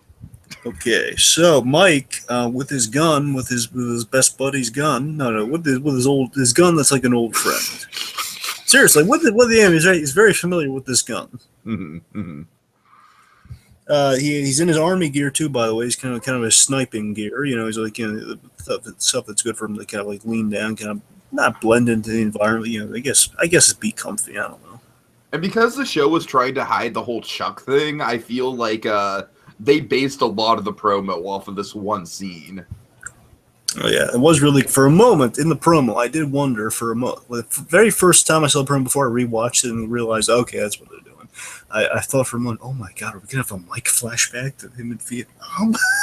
Oh no, god, that would be awesome. That would be fucking awesome. Yeah, I was wondering how the heck would they pull that off? Again, it was for a brief moment. I just saw him in the military fatigues and the gear and thing. It was like, I'm like, because that's Jonathan Banks. Like, oh my god.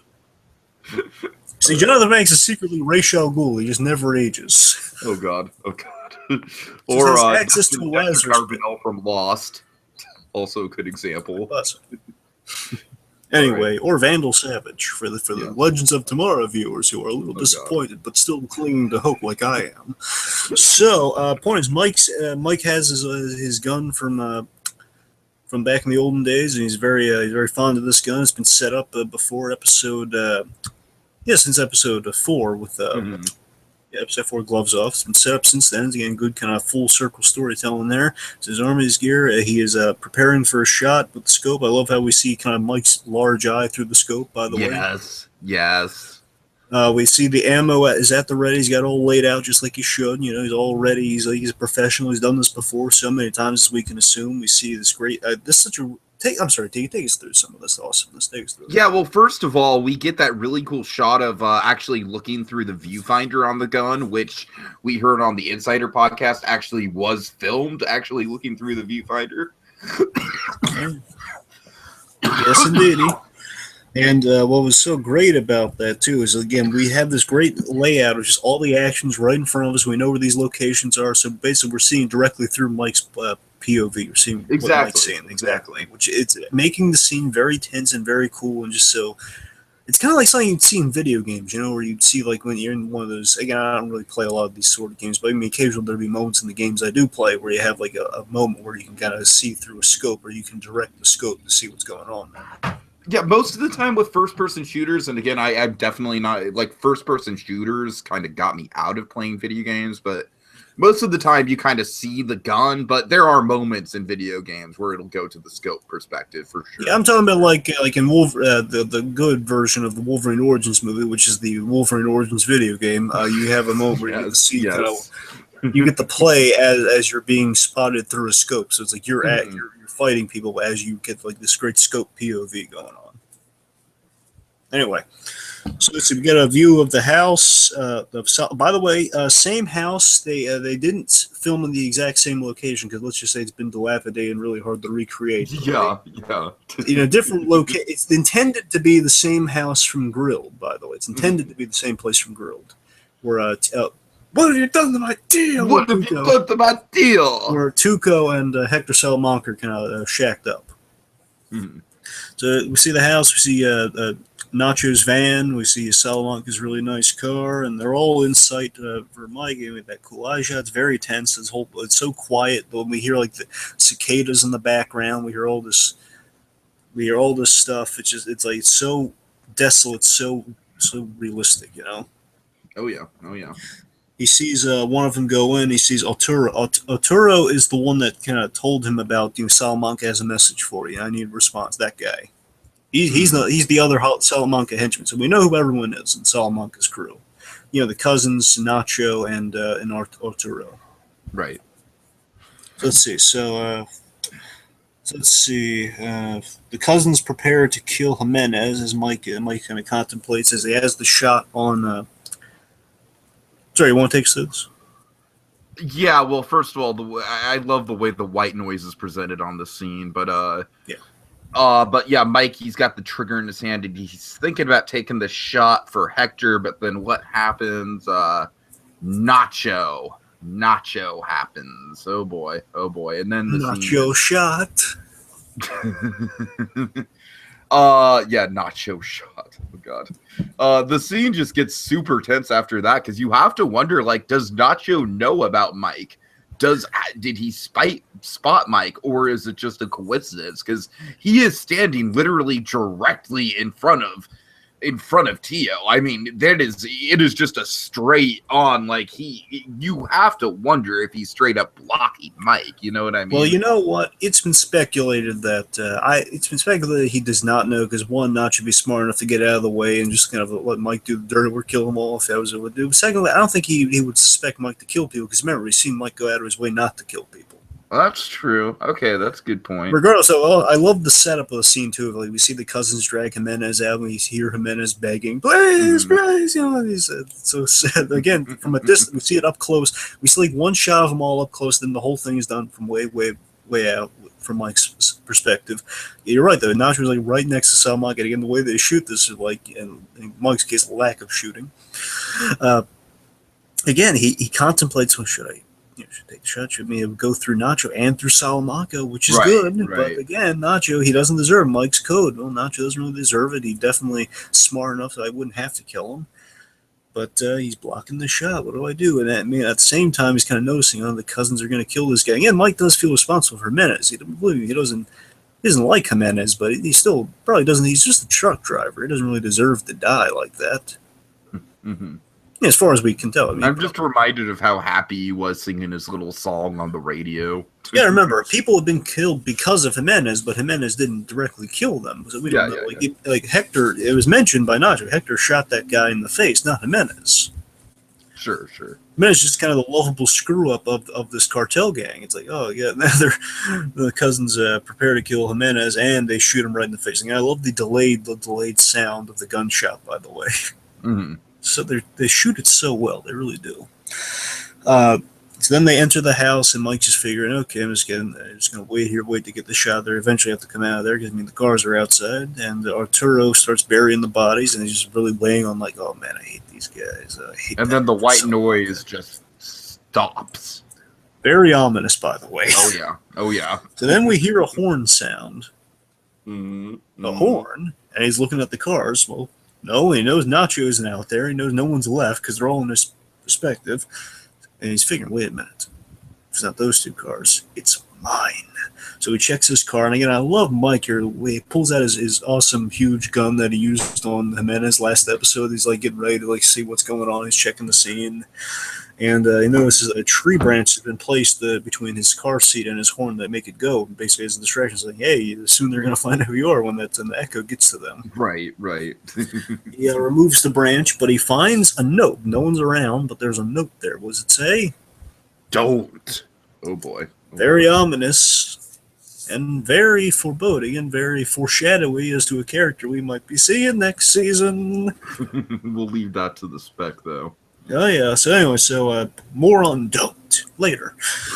Meanwhile, we're in the dentist office, which you see is working Might really I just well. say the whole time that we had that scene between Chuck and Jimmy for the final scene, as much as I like that final scene, the whole time it was driving me crazy. I was like, just cut back and give us a little more of Mike. Just a little more of Mike.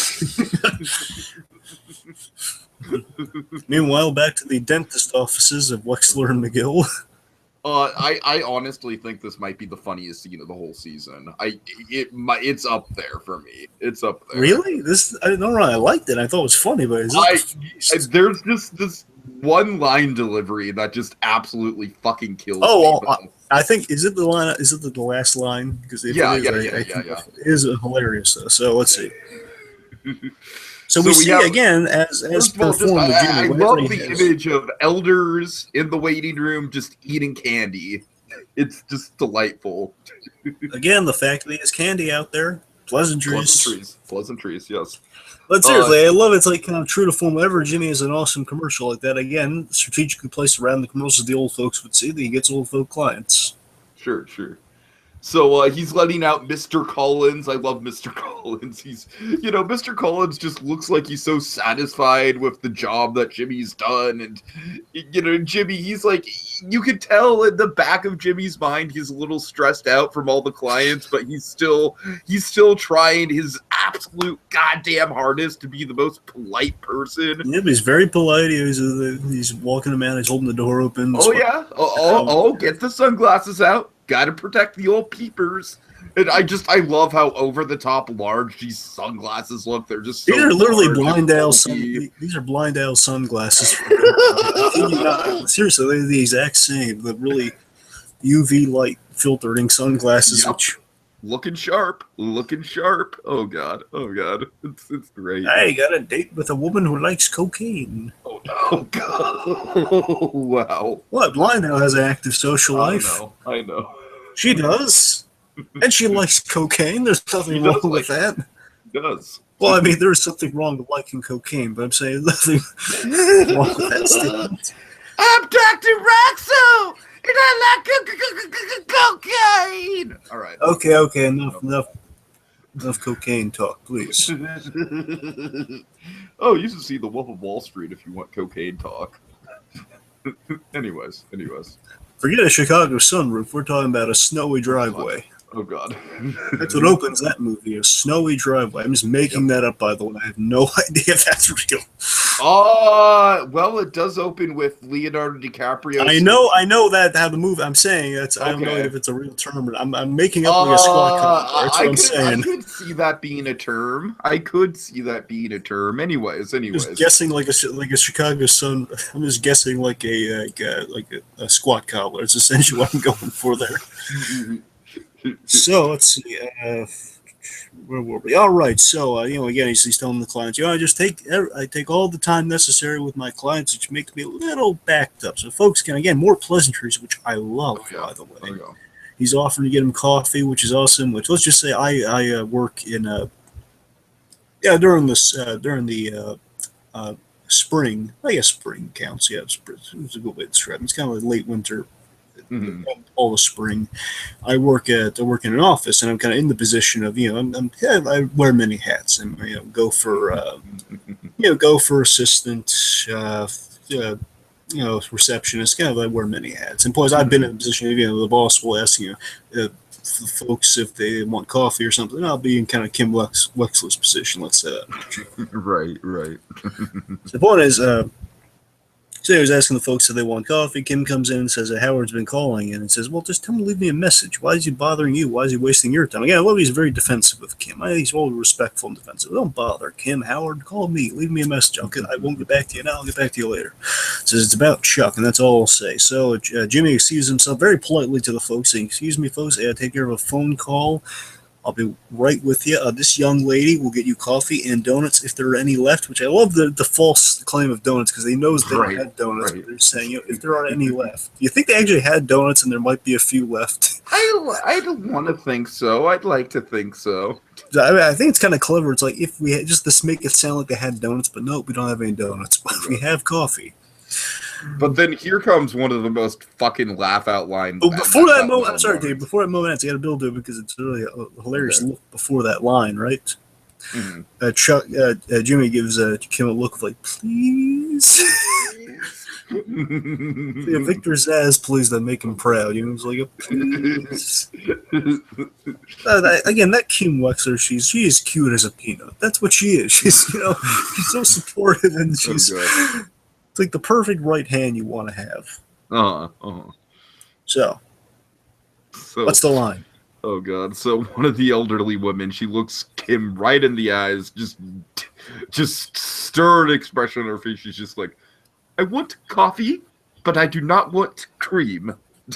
I want coffee, but I do not want cream. Oh, God. I don't know what makes that so funny. It's like, it's so simple, but it's just the delivery. It's the sincerity in the delivery. It's like, it's a simple, it's like the specific request of like, I want coffee, but I do not want cream. I don't know. You're right. It's like, the casting on all of our Albuquerque verse casting here, they just know exactly. Remember, if they don't pick an actor or they cut an actor from an episode, they will bring them back in some capacity. I wouldn't be surprised that happened with this lady, but they find just the perfect extras in this universe. I could see her being in a book club with the Alpine Shepherd Boy woman. Yes. Well, Mrs. Strauss. Remember Mrs. Strauss? Yeah. Okay, let's see. So Jimmy takes Hamlin's call, and again, Howard, a little cameo, Howard Hamlin, his little tea time. Again, I feel like that's appropriate because Howard Hamlin remains to be an enigma of this show. So it's like just pop it in for a cameo in the finale. I think that's very true to form for Hamlin. You see, folks, season 4. I'm going to give you a peek at season 4. All Hamlin. I would not be opposed to that. It's just it's called How About Hamlin? That's the new spinoff. That's what it's called. Hamlin. Hey, how about Hamlin? See, HHM has lost McGill at some point. We're assuming there's been a cash out of $17 million. We don't know what happened. The point is, let's just say deep for the spinoff. This is the spinoff premise. So they've lost McGill, so now it's just Hamlin and Hamlin. Let's find out about Howard's history. Let's find out about his father.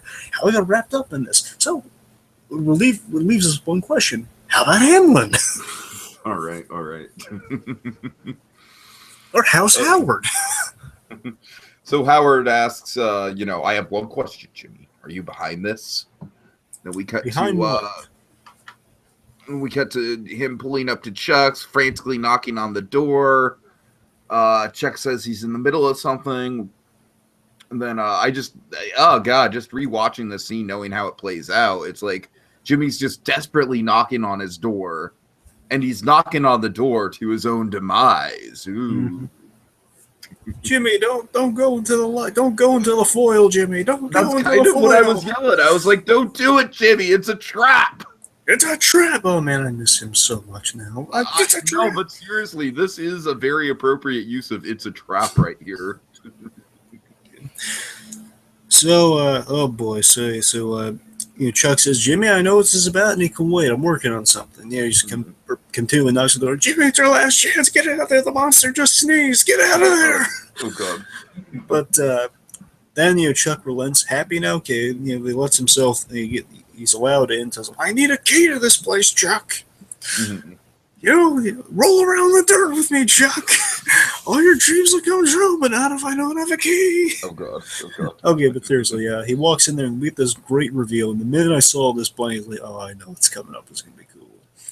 We see just the space blanket curtain It's Jimmy looking in horror of he's looking there, he taps it, and he goes inside. We have the horrified reaction of James McGill's looking upon how far his brother's gone. Again, I love the logic of this. It makes all the sense in the world that Chuck would be this off his game after going through such a horrific experience. He's now even more hypersensitive to the electricity now that he's been subjected to so much of it. It's literally run its full course on his body. You can't imagine how much more affected by electromagnetism he was in a CAT scan. Right. So he's going to be off his game. He's going to definitely need all the protection he can get. So we see the rooms are being upholstered with space blanket material. It looks really cool. Really cool, but really unsettling at the same time. Yes, it is very. That's what I'm saying. It's so unsettling. It feels like a David Cronenberg set or something like that, like something out of The Fly. Yep. And Chuck is still maintaining. Jimmy's kind of placating him. He's just saying, "Well, nothing's wrong." He says, "Well, the walls needed protection." Yeah, sure. Don't patronize me, Jimmy. I'm not crazy," says the man upholstering his walls with space blankets. Jimmy's begging for a 5-minute chat. Again, we're going way back to the opening where Jimmy's just asking for a few minutes with Chuck here. Tell him take it easy for a moment. Which we know. Danger is looming. Chuck doing something horrible is looming. So, take us through a little bit of this. What do you say? Yeah, sure. So they sit down on the couch, and the fateful couch. There's the shot. We have the shot. Oh yeah. And then we finally find out what this is about, and basically Howard told Jimmy that Chuck quit HHM. Chuck corrects him, says, "I retired." Kind of out of the blue, Chuck says, "Well, you should be relieved." And then I love this. I love how Jimmy's like genuinely concerned about Howard in this moment. Like, really, he is kind of doing this more so for Howard in a way than for Chuck. I don't know. Like, I wouldn't say that. He does very much care about Chuck and his career and everything like that. But there is a great deal of sympathy and concern for Howard in this moment where he's like, well, what about Howard? I mean, you're his number one guy. The whole place goes down the drain without you, Chuck. Yeah. And again, on some level, also, it's with the carry it does have for Chuck on some level. It's like, I can't go without. I need my arch enemy in a way. I can't go on without you. If you were tired, Batman to my Joker, Chuck. Again, in many ways, it is kind of that. He says he's giving a pep talk to his enemy in many ways. Like, I know the law needs you. Again, I love that. Seriously, a lot of that is communicated in Jimmy's speech here. He says, "Look, Chuck, the law needs you. You need it. You don't want me why now? Kill carrying the family name." Exactly. I mean, you one of these days you're going to need to disbar me. You still need to disbar me. Basically, you still have work to do. You still got to be my enemy. What do you say? And it says, how are you going to retire before you disbar me? Mesa Verde, who cares? Take action. Don't retire. At 99, you can drop dead in front of Judge Bot 3000. And yes, who will run electricity? That's your future. Oh yeah. I mean, come on, Chuck, roll around the dirt with all your dirt. All right, I'm gonna roll around in the dirt. I'm saying that, okay, this one actually deserved that moment, though. He's ramping up like that, that's all. We'll probably be referencing it towards the end because we gotta milk as much of that as we can before we go for a while. Anyway, so he says, then, oh my god, this is the Emmy scene for Michael McKean. Mm-hmm. Says, I can't do the job anymore. One mistake, 12-16. Now, I'm a college student, and I know the feeling of just treating yourself like absolute crap over like a bad grade on an assignment or something like that. So I can't even imagine kind of the self-deprecation that Chuck's going through. And god damn it, again, it's like in the moment, you're like, oh, poor Chuck. But now it's like they kind of pull the wool over our eyes. So you have to wonder, like, how much of this is genuine and how much of it is Chuck just being a complete fucking manipulative actor here. You know what I mean? Say there was a moment in this point. I'm going to say this. I did actually call it. There's a certain moment in this where I called it. Okay. So basically say, you one mistake, 12-16. I hurt the client. I blew it. And I blamed you. This electricity is wearing down my mind. I used to work. Now people are getting hurt. All that. It's all genuine. That's all I'm buying into at that point. Then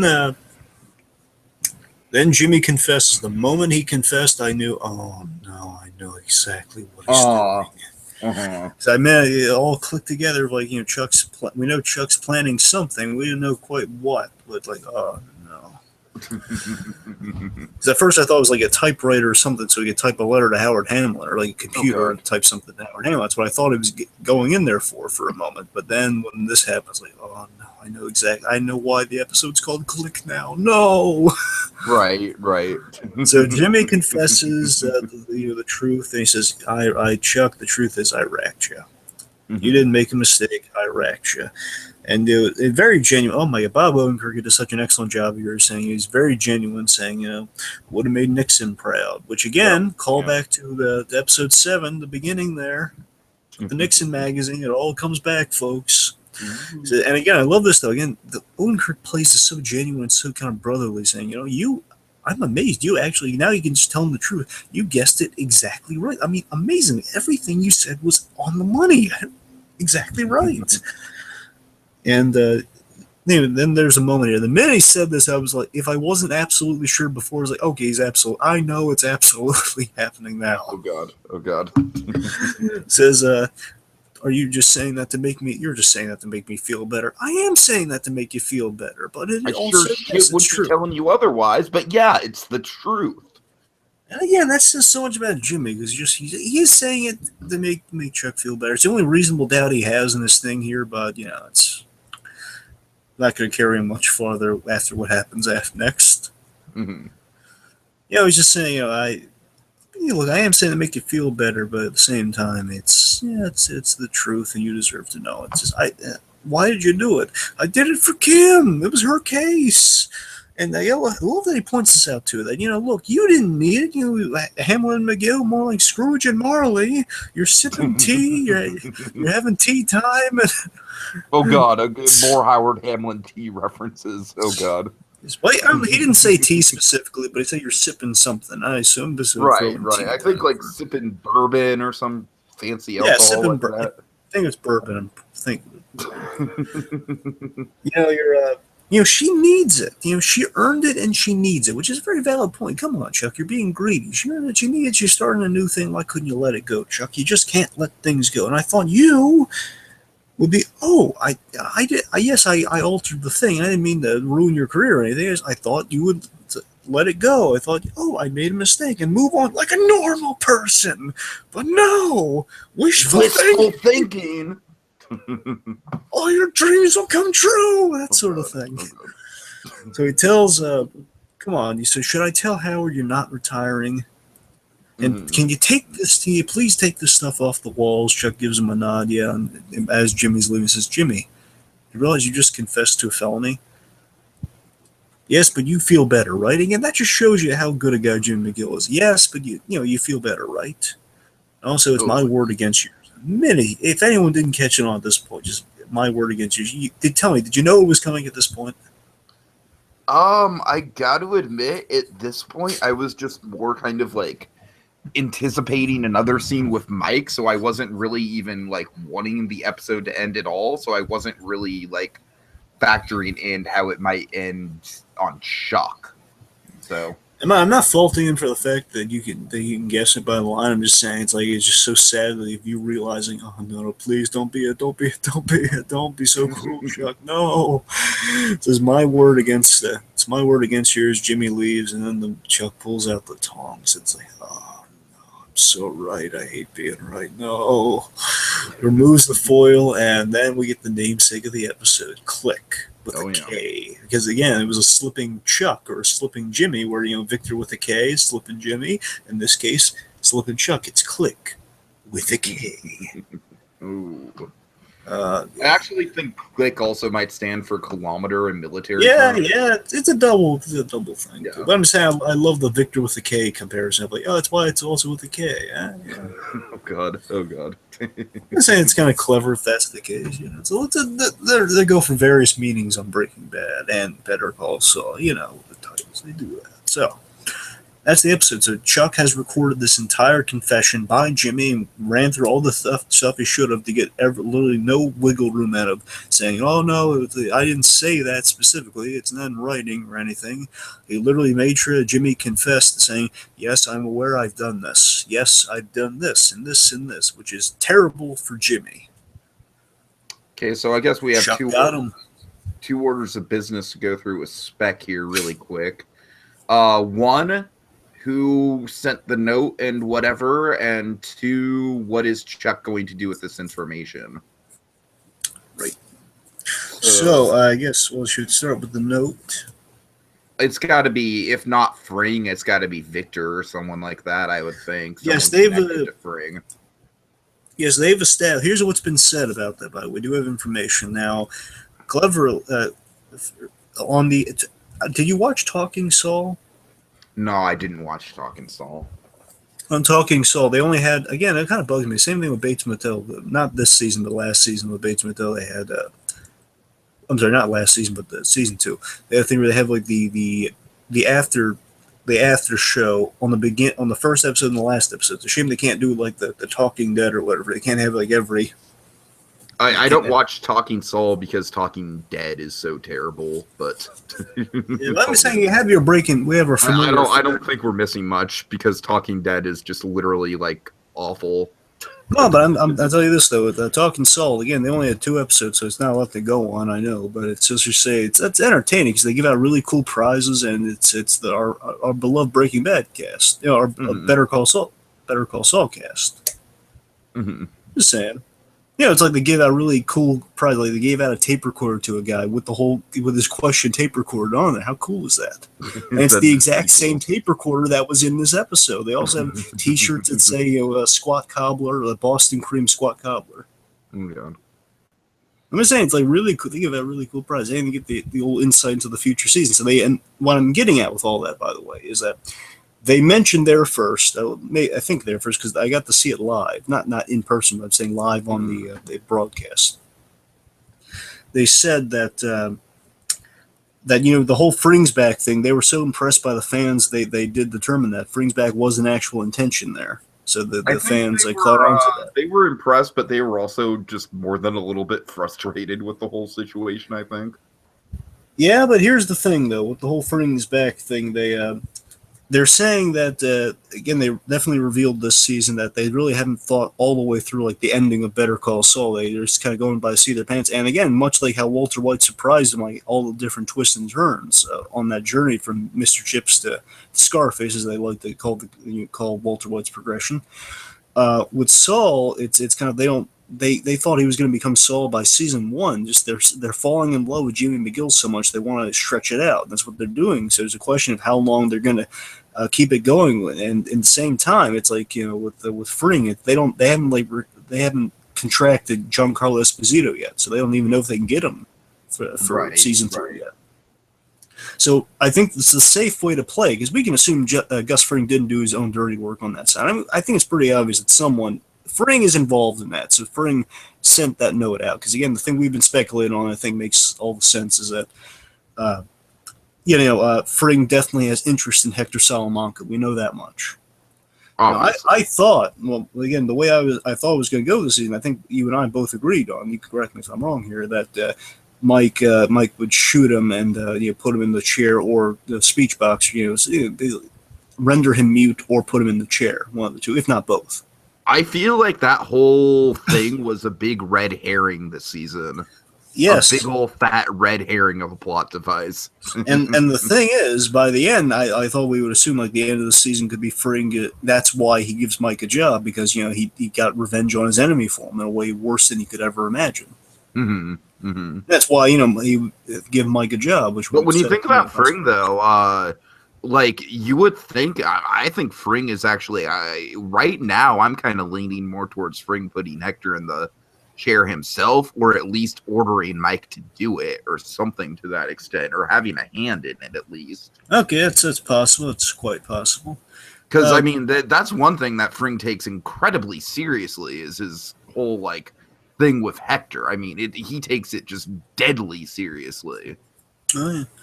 So I mean, maybe that's the reason he wants to have a. That's a very good observation, Diggy. Maybe he wants to have a personal hand in it, which could definitely make some sense. Point is, like either there, like he's maybe brokering a thing where he's worrying about the other cartels maybe being involved. Maybe that's the other thing.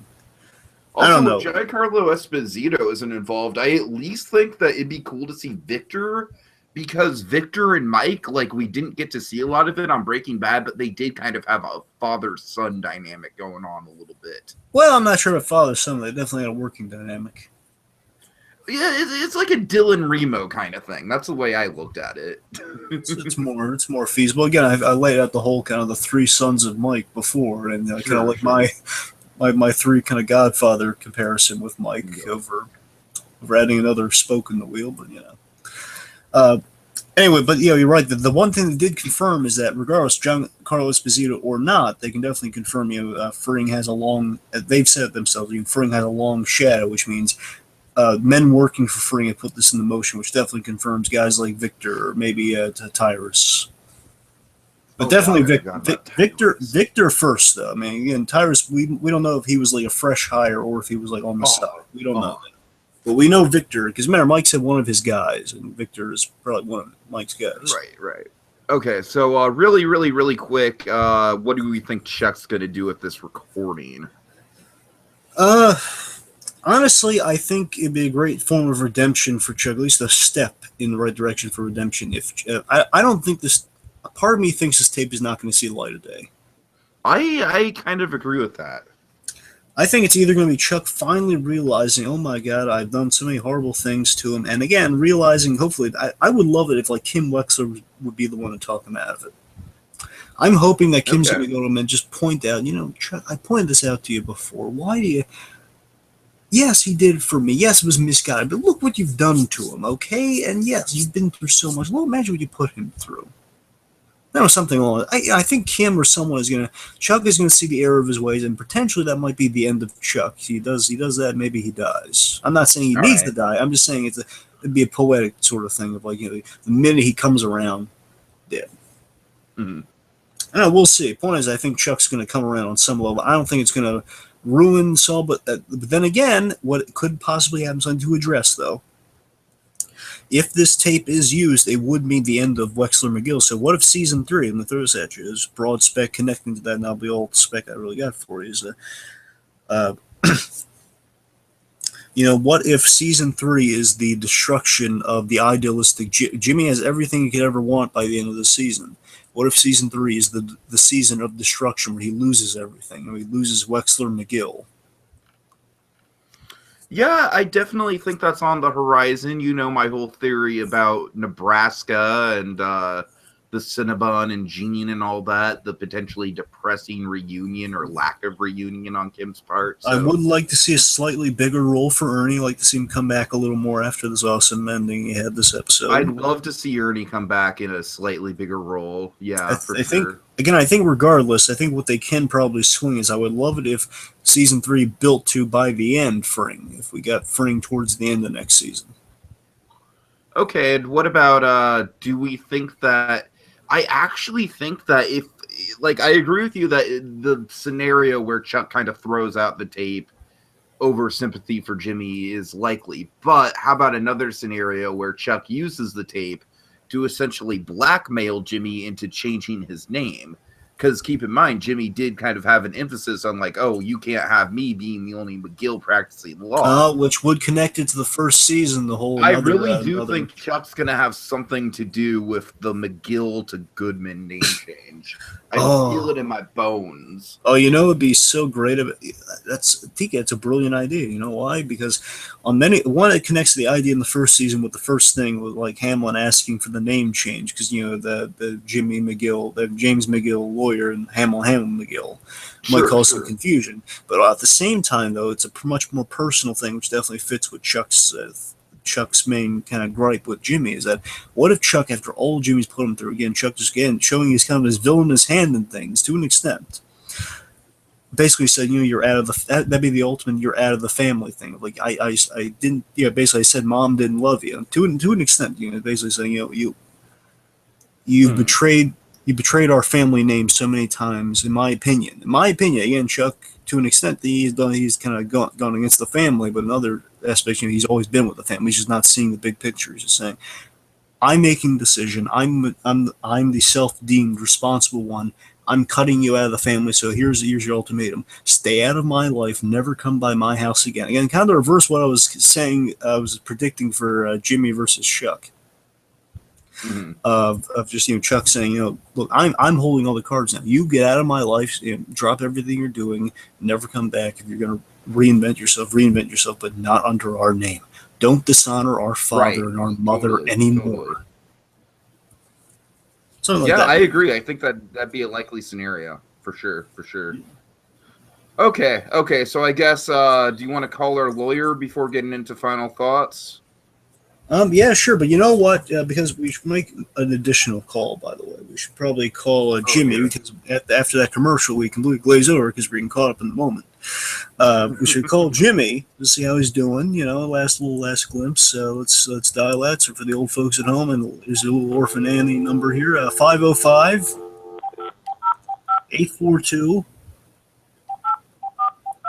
5662.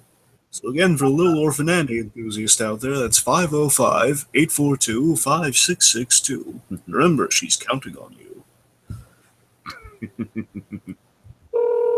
It's ringing. Remember these days, folks, radio. Hi, you've reached the law with Jimmy McGill. Please leave a message and I'll get back to you as soon as I can. Thanks. Short, sweet, and to the point. Hey, should we call our old pal Mrs. Nguyen real quick? Oh, God.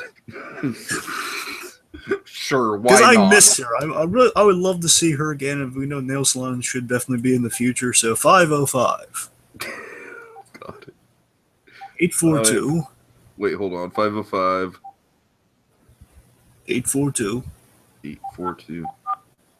Okay. 53. Wait. No.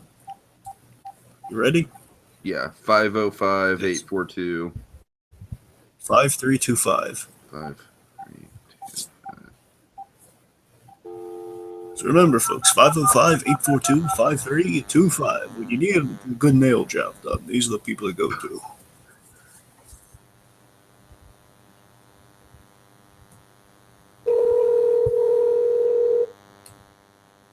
A friendly voice will greet you. Hello, this is Day Spa Nail based in Albuquerque. This number is for Day Spa and Nail customers and future customers only. Please, leave a message or call back when we are open. Do not leave a message if you need a lawyer, unless you want spa and nail services first. Thank you for choosing Day Spa and Nail. Okay. So, Tiki, before we make our last call, so folks, not sure if you're getting that, but there's a slight thing of feedback. Tiki, so either hold it a little bit away from the thing. If not, we'll just hear that. Yeah. Okay. If not, we'll just say it's the Chuck McGill experience. It's like holding a blowtorch to your head. Okay. Well, you ready for the last call? Yes. 505. This is the important one, Kitty, so listen closely. 505-503. Okay. 4455. So again, Little Orphan Annie enthusiast. That's 505-503-4455. Dial now. Call in our lawyer, legal representation. Hello, hola, ya'ate. You called Saul. You've reached the offices of Saul Goodman and Associates, your one-stop shop for all things law. If they've accused you of breaking bad, better call Saul. If you're currently under arrest or in custody, follow my three patented rules. 1, keep your mouth shut. 2, keep your mouth shut. And 3, don't make eye contact with anyone in a holding cell unless you're looking to make a love connection. Visit my website for more free advice. BetterCallSaul.com. The solution to your problems is just minutes away. Your call is important to us. Please continue to hold. Drug felonies, press 1. DUI, press 2. Slip and fall on government property, press 3. Illegal animal smuggling, press 4. Unreasonably hot fast food beverage accident, press 5. 15 victims, press 6. To continue this message in Tagalog, press star. Your call is important to us. Please continue to hold. What, the cops won't let you hold anymore? You're running out of quarters? Look, if you're going to break that, you got to be prepared. For more free legal advice, head to my website, bettercallsaul.com. All right. And I realized that last episode we actually did not do a Saul Goodman quote of the week, so we're going to do 2 of them to round out the season with. So, first one, I will go ahead and draw up The number 2, folks, so don't flush. Oh, God. No, I look like a young Paul Newman dressed as Matlock. I know what that one's from. That's from Better Call Saul. Oh, yeah. All right, you ready for number 2? Insert joke here, yes. Oh, dear. Oh, why do you have to jinx it, BlueDragonFive? Why do you have to jinx it? I'm not kidding you. The one I drew was, hey, I'm not the one with the sex toilet. I hope you make a lot of money with that thing. Chandler's going to need it for his therapy. Wow, that worked out beautifully. I love it when Chandler, I draw like very appropriate. Oh, give it to me, Chandler. Chandler, you're so big. Oh no. All right. Final thoughts, really quick. Well, I thought Chandler was a strapping young lad. No. No. This season was so great, wasn't it? This season was fucking fantastic. Absolutely. This episode in particular, though, was one of the most well put together, though. It wasn't one of the most dramatic. It wasn't one of the most flashy, but it definitely, like, narratively and just in terms of the structure and everything, it was very well done, for sure. Again, I guess I might rank it still probably like 7, 9. Again, I won't go through all the rankings. I'm just saying my top 2 are still probably 7 because 7 is just it's fantastic. We get that fantastic montage. We get kind of the birth of Saul. We get that fantastic opening, and then 9 is kind of where all the big stuff happens as one of the best endings ever. Mm-hmm. And this episode, though, however, is just, it's so well constructed, so brilliantly constructed. There's so much great symbolism. There's so many creative shots. Again, it feels, it's a magical viewing experience. It is. Definitely. And yeah, I definitely agree with you. This season has been just out of the park. Like, I would go as far as to say, I'm ready to say this season it might be better than Breaking Bad season 2. I don't know. Season 2 has a lot of excellent episodes. I wouldn't go that far. I wouldn't go as far as to say it's better than season 3, 4, or 5, because I think those seasons have even better episodes. But I don't know. I'd say it's maybe right on the same level as Breaking Bad season 2. You gotta remember, look, season 2 was really good. Just they only had 2 subplots that weren't working in season 2. That's all. Well, just regardless, just the fact that we're even comparing Better Call Saul and Breaking Bad and saying that these seasons are practically just as good as each other really says something about the quality of the show. Absolutely. So. Again, this show is just, it's so great. And again, it just amazes us that, even after Breaking Bad, they're still they have all the talent and all the skill from Breaking Bad, but it's such a different show with Better Call Saul that they're still discovering new things, and it's like we get the bear witness to a Breaking Bad all over again. And how great, it's much great. It's fucking great, man. The way, you put it like that, and it's like it's awesome. It's like we get to go back again. That's what this prequel show is trying to do. It's going to give us a Breaking Bad experience, but with a character we never. Don't get me wrong. We love Saul Goodman. We like Saul Goodman. He's a great character, but we never. Did you ever, Tiki, in a million years, do you ever think you're going to care this deeply about Saul Goodman that you're going to be like, oh my God, the show, like now you've rewatched Breaking Bad. It's like I will say this. When they announced the whole Jimmy McGill angle and the prequel thing, I was skeptical. I was like, are they really going to be able to have a show where he's not in the classic Saul Goodman persona to start out with? And I never thought that I'd get to a point where I genuinely am kind of like rooting against the Saul Goodman persona to show up, even though we know it's inevitable. Yeah. So that's great writing on that point. Because we love Jimmy McGill so much, and you look at seriously, you put them side by side. They're doing such a good job on the makeup and all the little touches. Because again, they're very minimal touches, but you can tell there's a very big difference between Jimmy McGill and Saul Goodman. Again, it's so funny because he's older, but they make him look so young in comparison. Point is, just look at the two of them, the performance, it's like a different monster he's become with Saul Goodman. You really don't want him to become that, even though again, it's so fun. We love Saul so much, but we look at Jimmy McGill, we love him even more. That's impressive. We're gonna get to a point where we're gonna be like, I don't know, it's scary going forward because we don't know at some point where we might not like Jimmy, but we're gonna over a character we love though. The reason we have a show, how twisted, how meta is that? Oh God! It's like we're rooting against the title, the name of the show. Pretty much. Yet we're still on board every step of the way. We're getting such impressive. Well, again, they don't. We honestly, last question I'll pose to you, Tiki. How many?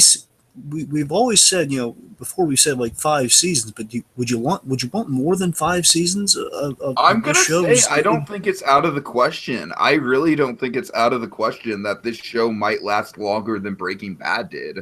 Because the creators and the showrunners, they're loving spending time in this world as much as we are. They want to take their time. I wouldn't mind them taking their time. The progression is like it's just enough. It's just enough each season. They could take their time, but them taking their time with 10 episodes is laying out this beautiful narrative. You could watch that for, honestly, I think at least 6 or 7 seasons, more than 5. And keep in mind, we still have to get to potentially seasons that we've been like wet dream seasons of ours where fucking Walter White's popping in and out of this thing, and it's happening like in the Breaking Bad timeline. Like we still have to get stuff like that we potentially might want to see. Feasibly we can get kind of our Smallville number of seasons here, and they could actually make it good. I don't want to do a Smallville number of seasons unless they actually do make it good. But yeah, that's what I'm saying. If they did it good, there is a certain point where they can be like kind of again with that comic series of the shows, then where they kind of fill in the blanks with really awesome adventures on the side. They can it's like Back to the Future too. They map in some side adventures going on, right now The Walking Dead's on season 7, and the best thing I can say about that show is that when they get it right, they get it really right. But when they get it wrong, it makes me want to fucking stop watching altogether and say that they've jumped the shark. So needless to say, 7 seasons into The Walking Dead, I'm still watching it mostly for Jeffrey Dean Morgan, but I'm definitely mixed on it. So Yeah. So far, the show's still so impressive. We want more. We love more. And again, it's so good. It's so excellently told. Again, we're falling in love with Breaking Bad all over again, but 6 years early, and it's a fantastic experience. Everyone, check out this show if you haven't already. Again, whenever you haven't been checking out, we've been talking about it for so many episodes now. Go back. Here's the thing, folks. Just go. I've watched season 1 4 times all the way through. I need to do that, man. I've not. I can't wait to do that when this. I'm so looking forward to when this season comes out on DVD because I love they have little commentaries and all stuff. Maybe another kettle commentary. Who knows? Oh, God. I can't wait for it. I can't wait to watch the show again. It's so good, so excellent, and the first season holds up so well. It's kind of a great kind of introductory of season. This season is that's when we're getting really deep into these masterpieces of episodes. Yeah, totally. Can't wait. It was an excellent season. This episode was great, so well structured. Really complements the rest of the other 9 excellent episodes we got. All right. And on that note, that's it for now. We'll be taking a temporary recess until next season. Remember, kids, when you get that phone call, make it count. Better Call Saul. Saul Goodman & Associates is the one-stop shop for all your legal needs. And with that, we are adjourned. We could totally be lawyers. Totally be lawyers. Totally.